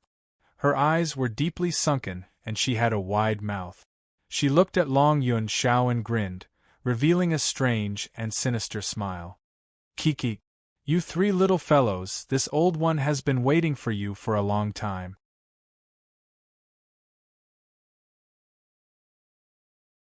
He was no match for the Blood Demon King. At this moment, his heart felt like it had fallen into an ice cellar. He was extremely vigilant. When Ji Tianxing and Yun Yao heard the name Blood Demon King, their expressions changed and became serious. Blood Demon King. He's the leader of the Blood Demon tribe, the father of the Blood Moon Infanta? For the past 100 years, the demon race has been wreaking havoc in the Tianshan region and Yangon region. They have killed countless human warriors under the orders of the Blood Demon King. He's the real Demon King, a cruel and bloodthirsty executioner.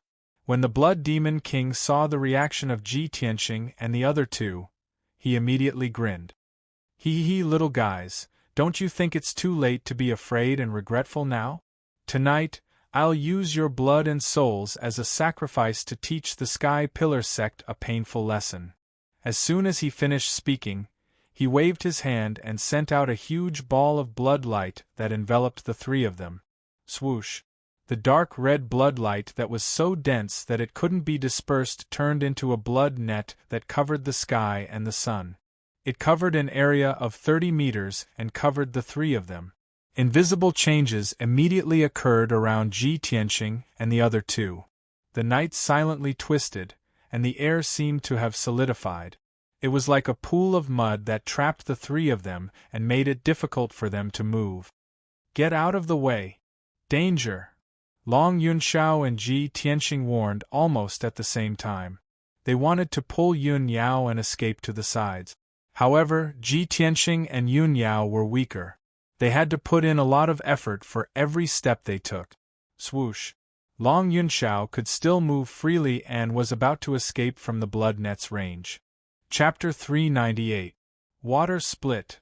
Ji Tianxing bellowed and released a golden sword aura that was 10 meters long. It slashed at the blood net that was falling from the sky. Moonlight Essence.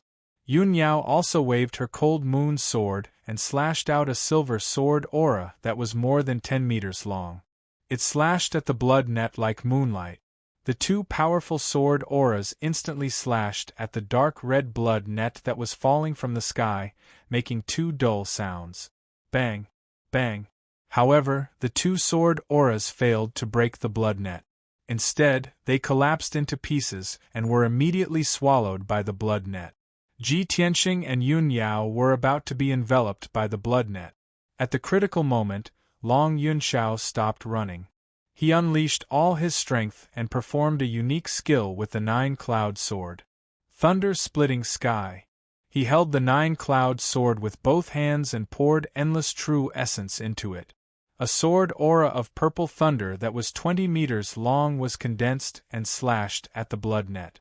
The purple thunder sword radiance sliced open a crack in the strange yet flexible blood web with a chi-la sound. The gap quickly expanded and spread to both sides. In the blink of an eye, it turned into a big hole. Ji Tianxing and Yun Yao immediately jumped through the big hole and out of the blood net. In the next moment, the blood net fell from the sky and covered the gate and the walls of the house. After a series of hissing sounds, the whole gate and the red brick walls were corroded into black ashes by the blood net and fell to the ground. Furthermore, after the blood web landed on the ground, it corroded the stone floor until it was riddled with holes, revealing palm-sized gullies. Seeing this scene, Ji Tianxing and Yun Yao both felt scared and relieved. If they were enveloped by the blood net, their flesh and blood would be sucked dry and corroded into black ashes. "We can't stay here for too long. Run!" Long Yunxiao rushed over without hesitation. He pulled Yun Yao and fled in the direction they came from. Ji Tianxing also hurriedly followed, using his shadowless steps with all his might, running as fast as lightning. In Wudong Courtyard, Blood Demon King and Granny Ghost both sneered. Hee, you want to leave after coming here? The Blood Demon King sneered and once again sent out 3 blood-red light beams towards Ji Tianxing and the other 2 at lightning speed.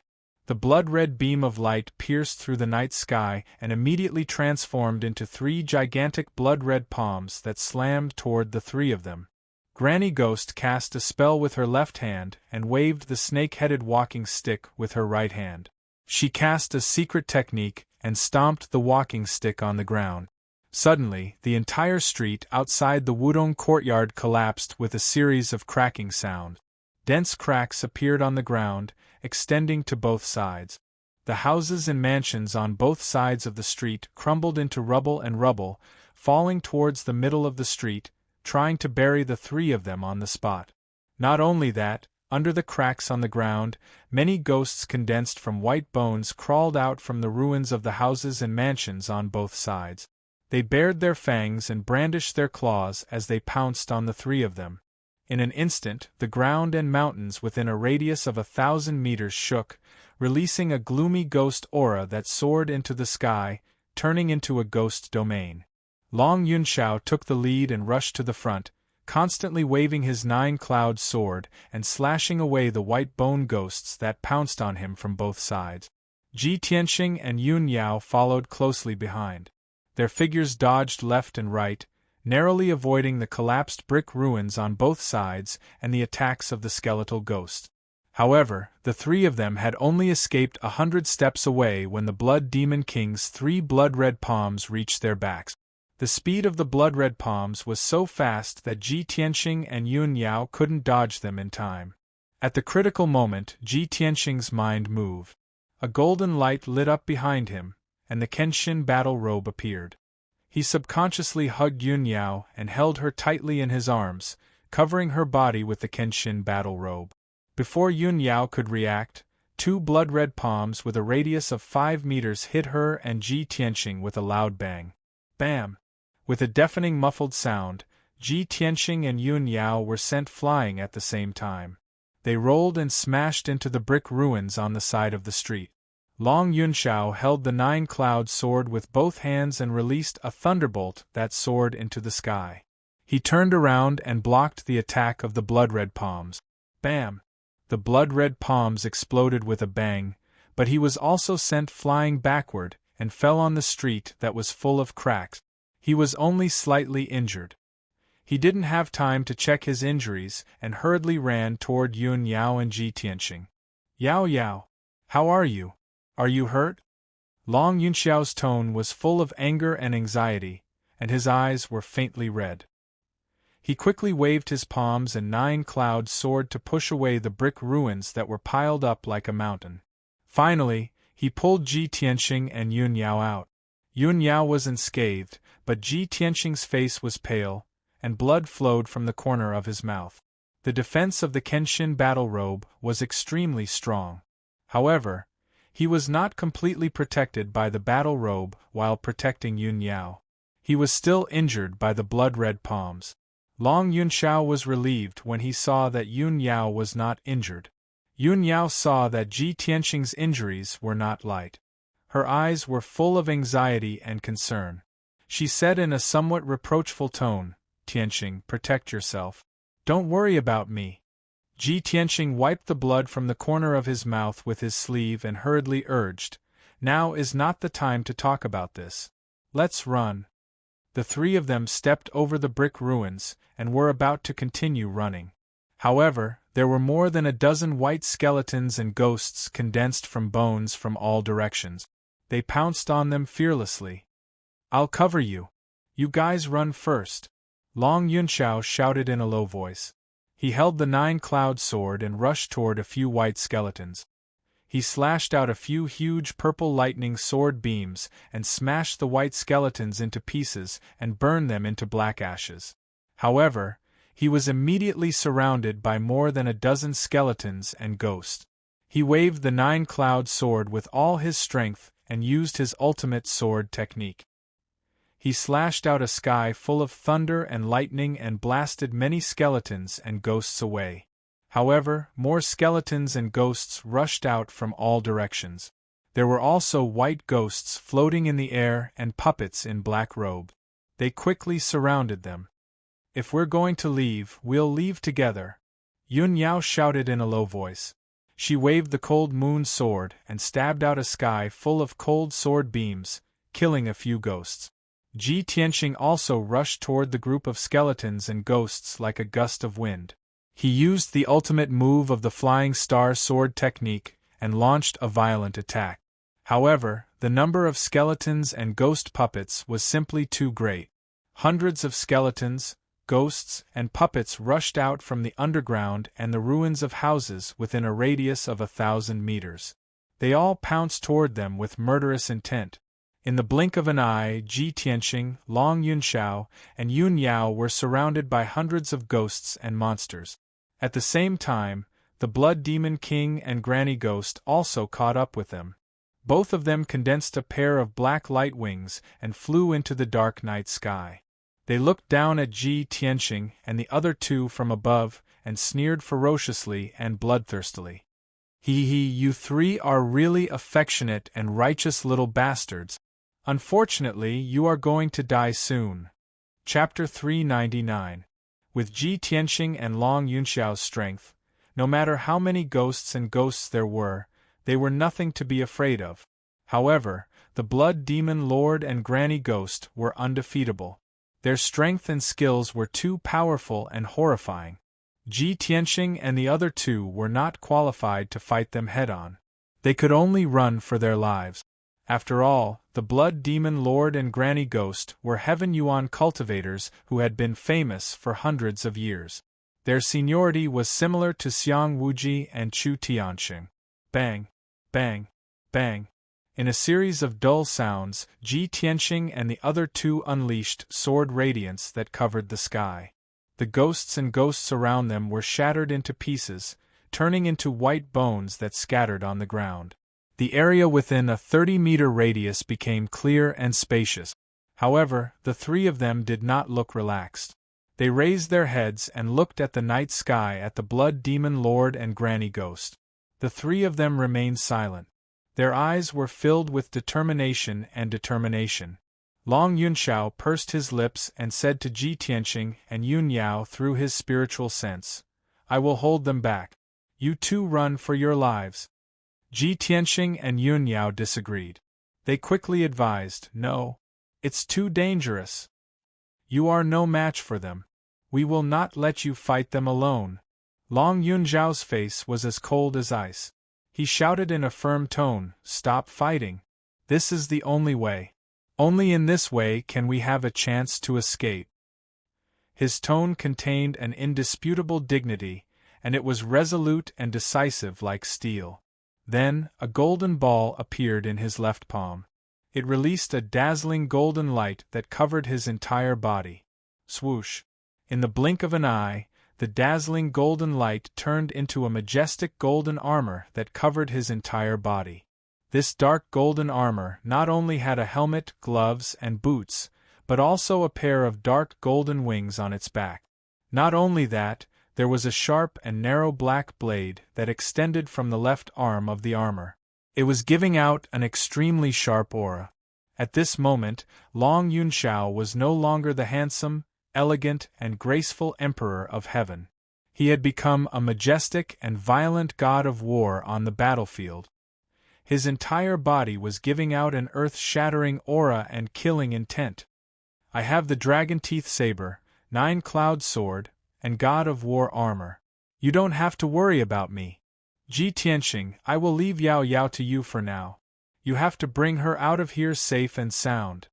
Long Yunxiao looked up at the Blood Demon King and Granny Ghost in the night sky. His tone was solemn as he threw down these two words.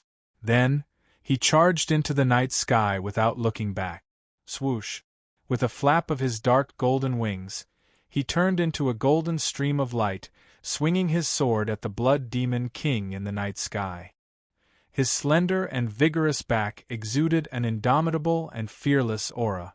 Ji Tianqing looked at Long Yunzhao's back with mixed feelings. He suddenly felt that it was a great honor to fight a fight's battle with him. Trust him and do as he says. Yun Yao looked at Long Yunzhao deeply before she pulled Ji Tianqing and ran forward. The two of them had just run 20 meters when they were surrounded by more than 20 skeletons, ghosts, and ghosts. Ji Tianqing immediately manipulated the Kenshin battle robe and turned it into a pair of golden wings. He flapped his golden wings and flew into the sky with Yun Yao in tow, rushing forward. However, the ghosts that were pouncing on him from all directions flew into the sky and surrounded him. He was flying in the sky with Yun Yao. There was nowhere for him to borrow strength, so he could not use much of his strength. Suddenly, the two of them were in a perilous situation. Ji Tianqing had no choice but to land on the ground and fight with the ghosts and ghosts. He no longer held back his strength. He put on the heavenly origin astral armor and the Kenshin battle robe and bravely attacked. Crimson Dragon Flash. Water split. Shatter the mountains and rivers. Ji Tianqing turned into a ferocious beast in human form and rampaged through the ruins.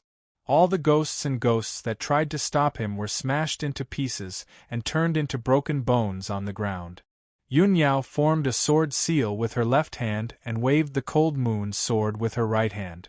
Her white robe fluttered in the wind as she performed her ultimate sword technique and killed all the ghosts and ghosts that came from all directions.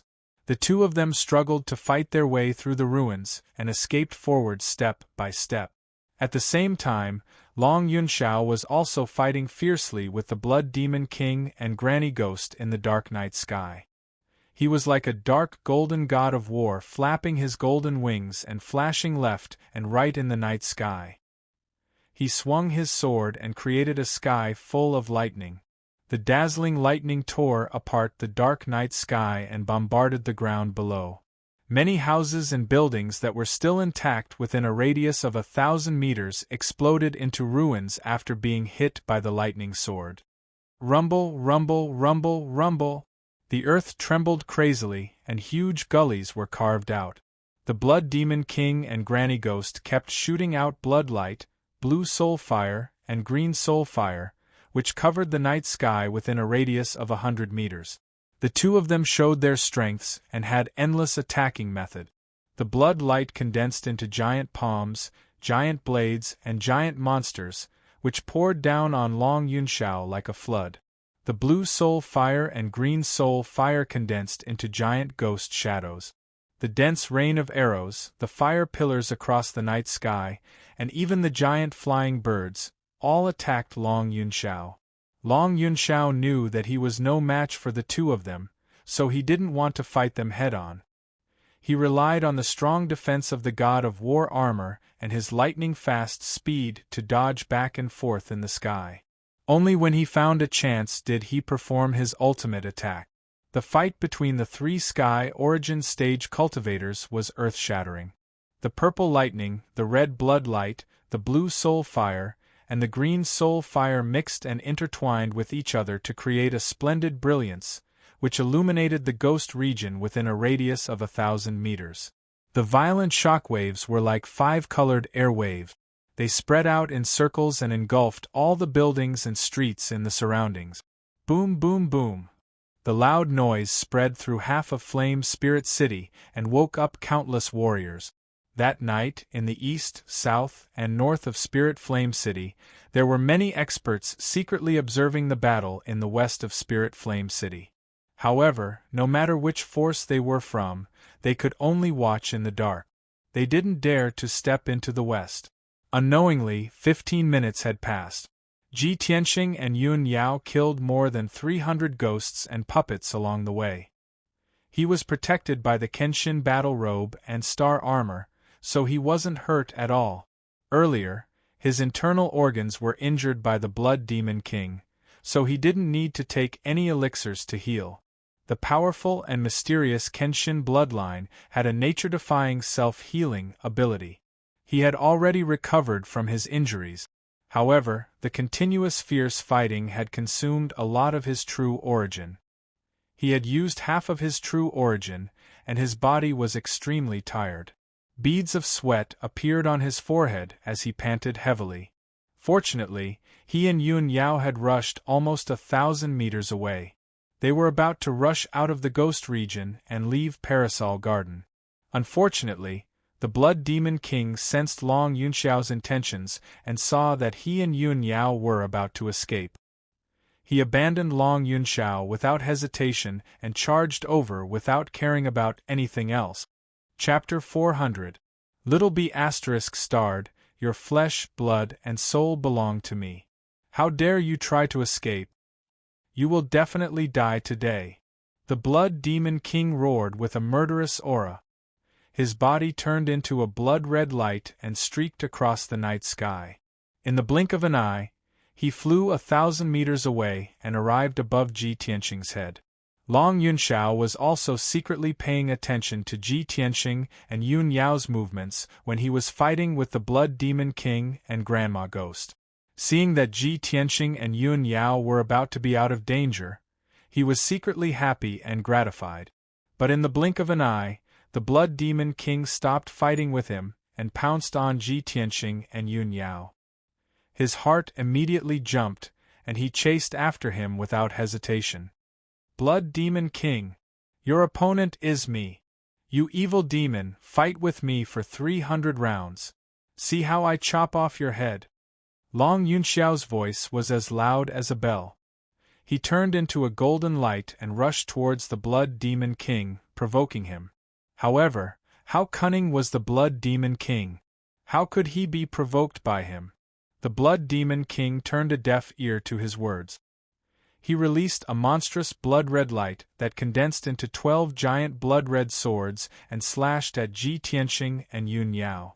Long Yunxiao wanted to help, but it was too late. At this moment, Grandma Ghost chased after him with a sinister smile. She waved her snake-headed walking stick and shot out a green fire that covered the sky. It condensed into hundreds of skulls that enveloped Long Yunxiao's figure. Long Yunxiao was entangled and couldn't get away. He could only wave his sword and saber to resist the siege of the skulls. Hundreds of meters away, he could only watch as Ji Tianxing and Yun Yao were drowned by the giant blood-red swords. Boom! Boom! Boom! Amidst the deafening noise, the 12 giant blood-red swords hit the ground and covered a radius of 100 meters. Ji Tianxing and Yun Yao's figures were drowned by the blood-red swords. The ground within a radius of 100 meters was shattered into pieces, turning into an incomparably huge crater, with dust and stone fragments bursting out into the sky. The Blood Demon King stood in the night sky and looked down at the deep pit on the ground. His eyes were as gloomy and sharp as an eagle's. Although the power of his ultimate move was extremely terrifying, it was still not enough. However, his holy sense sensed that Ji Tianxing and Yun Yao were still alive. They had unexpectedly blocked the attack of the huge bloody sword. In the next moment, a golden stream of light jumped out from the bottom of the crater and rushed into the distance as fast as the wind. Within the golden light, Ji Tianxing was carrying the pale-faced Yun Yao as he ran for his life. His footsteps were somewhat staggered, and blood flowed out of his mouth and nose. It was obvious that he had been injured. The star armor could withstand the full power of a Yuan Dan expert, but it couldn't withstand a Heaven Yuan expert like the Blood Demon King. The Kenshin battle robe could withstand the attack, but it couldn't completely protect him and Yun Yao. Even though he had stood in front of Yun Yao and protected her in his arms when the 12 blood-red giant swords came crashing down, he had no regard for his own safety. However, he and Yun Yao had both been injured by the huge bloody swords. The monstrous demonic aura contained in the huge swords had already taken the opportunity to invade Yun Yao's body. It was wantonly destroying her bloodline and true essence, corroding her celestial spirit's sacred constitution. Her celestial spirit's sacred constitution was very special. It was very sensitive to the aura of various races. It was also because of this that her celestial spirit's sacred constitution was easily corroded and destroyed by the demonic aura. Ever since she had started cultivating, she had to cultivate in the spirit moon hot spring every month to wash away the impurities and evil aura and maintain the purity of her celestial spirit's sacred constitution's bloodline. At this moment, blood kept flowing out of the corner of Yun Yao's mouth. A faint black aura appeared on her pale face. That was caused by the demonic aura entering her body. Although she was still conscious, her consciousness was getting blurrier and her strength was extremely weak. Ji Tianxing sensed that her situation was extremely bad. He was immediately filled with anxiety and worry. He desperately used his potential to run wildly. His figure was like a stream of light as he crossed the ruins one after another. At this moment there was only one thought in his mind. No matter what, I have to take senior sister and escape from here. I can't let anything happen to her. However, when the Blood Demon King saw him and Yun Yao, he sneered and chased after them. Swoosh! The Blood Demon King flew across the night sky as fast as an aurora and landed on the ruins 30 meters in front of Ji Tianxing. Little B** die. The Blood Demon King shouted angrily. His figure turned into a bloody light and rushed in front of Ji Tianxing in an instant. He raised his huge fists and punched at Ji Tianxing. Ji Tianxing was holding Yun Yao in his arms and had no time to dodge or block. At this critical moment, he could only turn around and face the Blood Demon King with his back. Bam! Bam! The Blood Demon King's fists hit Kenshin's battle robe and sent Ji Tianxing flying. He drew an arc in the night sky and smashed into the ruins 30 meters away with a bang. Pfft! He lay in the ruins covered in dust and spat out a mouthful of blood. If not for the protection of Kenshin's battle robe, the Blood Demon King's punch would have smashed him into meat paste. Yun Yao also fell to the side. Her injuries were even more serious. Her eyes were weak and lifeless, and she was about to fall into a coma. Blood Demon King strode over, his huge feet stomping on the ground, producing a series of muffled footsteps. He came in front of Ji Tianxing and stared at Ji Tianxing condescendingly. His eyes fell on Kenshin's battle robe. Kid, you didn't die after taking a punch from this king. This battle robe is very extraordinary. Tell this king, what treasure is this? The Blood Demon King sneered and said in a mocking tone. In his eyes, Ji Tianxing and Yun Yao were doomed to die. They were no different from corpses. Ji Tianxing endured the internal injuries and the stabbing pain all over his body. He secretly used the Kenshin bloodline to quickly heal his injuries. He gritted his teeth and stood up without saying a word. He held the seriously injured Yun Yao in his arms. The Blood Demon King frowned and a cold murderous intent flashed in his eyes. He slowly raised his right hand. A thick bloody light surged in his palm and burst out with a powerful devouring power. He manipulated the thick bloody light and condensed it into a huge bloody light vortex that enveloped Ji Tianxing. Kid, it's time for you to return your Kenshin bloodline to this king. The Blood Demon King shouted at Ji Tianxing with his spiritual sense. He wanted to use the bloody light vortex to devour Ji Tianxing's flesh and soul. He wanted to suck him into a skeleton and deprive him of his bloodline. Ji Tianxing subconsciously used the shatter of the mountains and rivers. He slashed out a huge golden sword aura and slashed at the bloody light vortex. Bam! The bloody light vortex trembled a few times. The huge sword aura that was 10 meters long collapsed into hundreds of pieces and was swallowed by the bloody light vortex. Ji Tianxing was also enveloped by the terrifying devouring power. He struggled hard but could not escape. His body involuntarily flew into the vortex. At this critical moment, a resounding and majestic dragon roar suddenly resounded in the night sky above everyone's heads. Roar.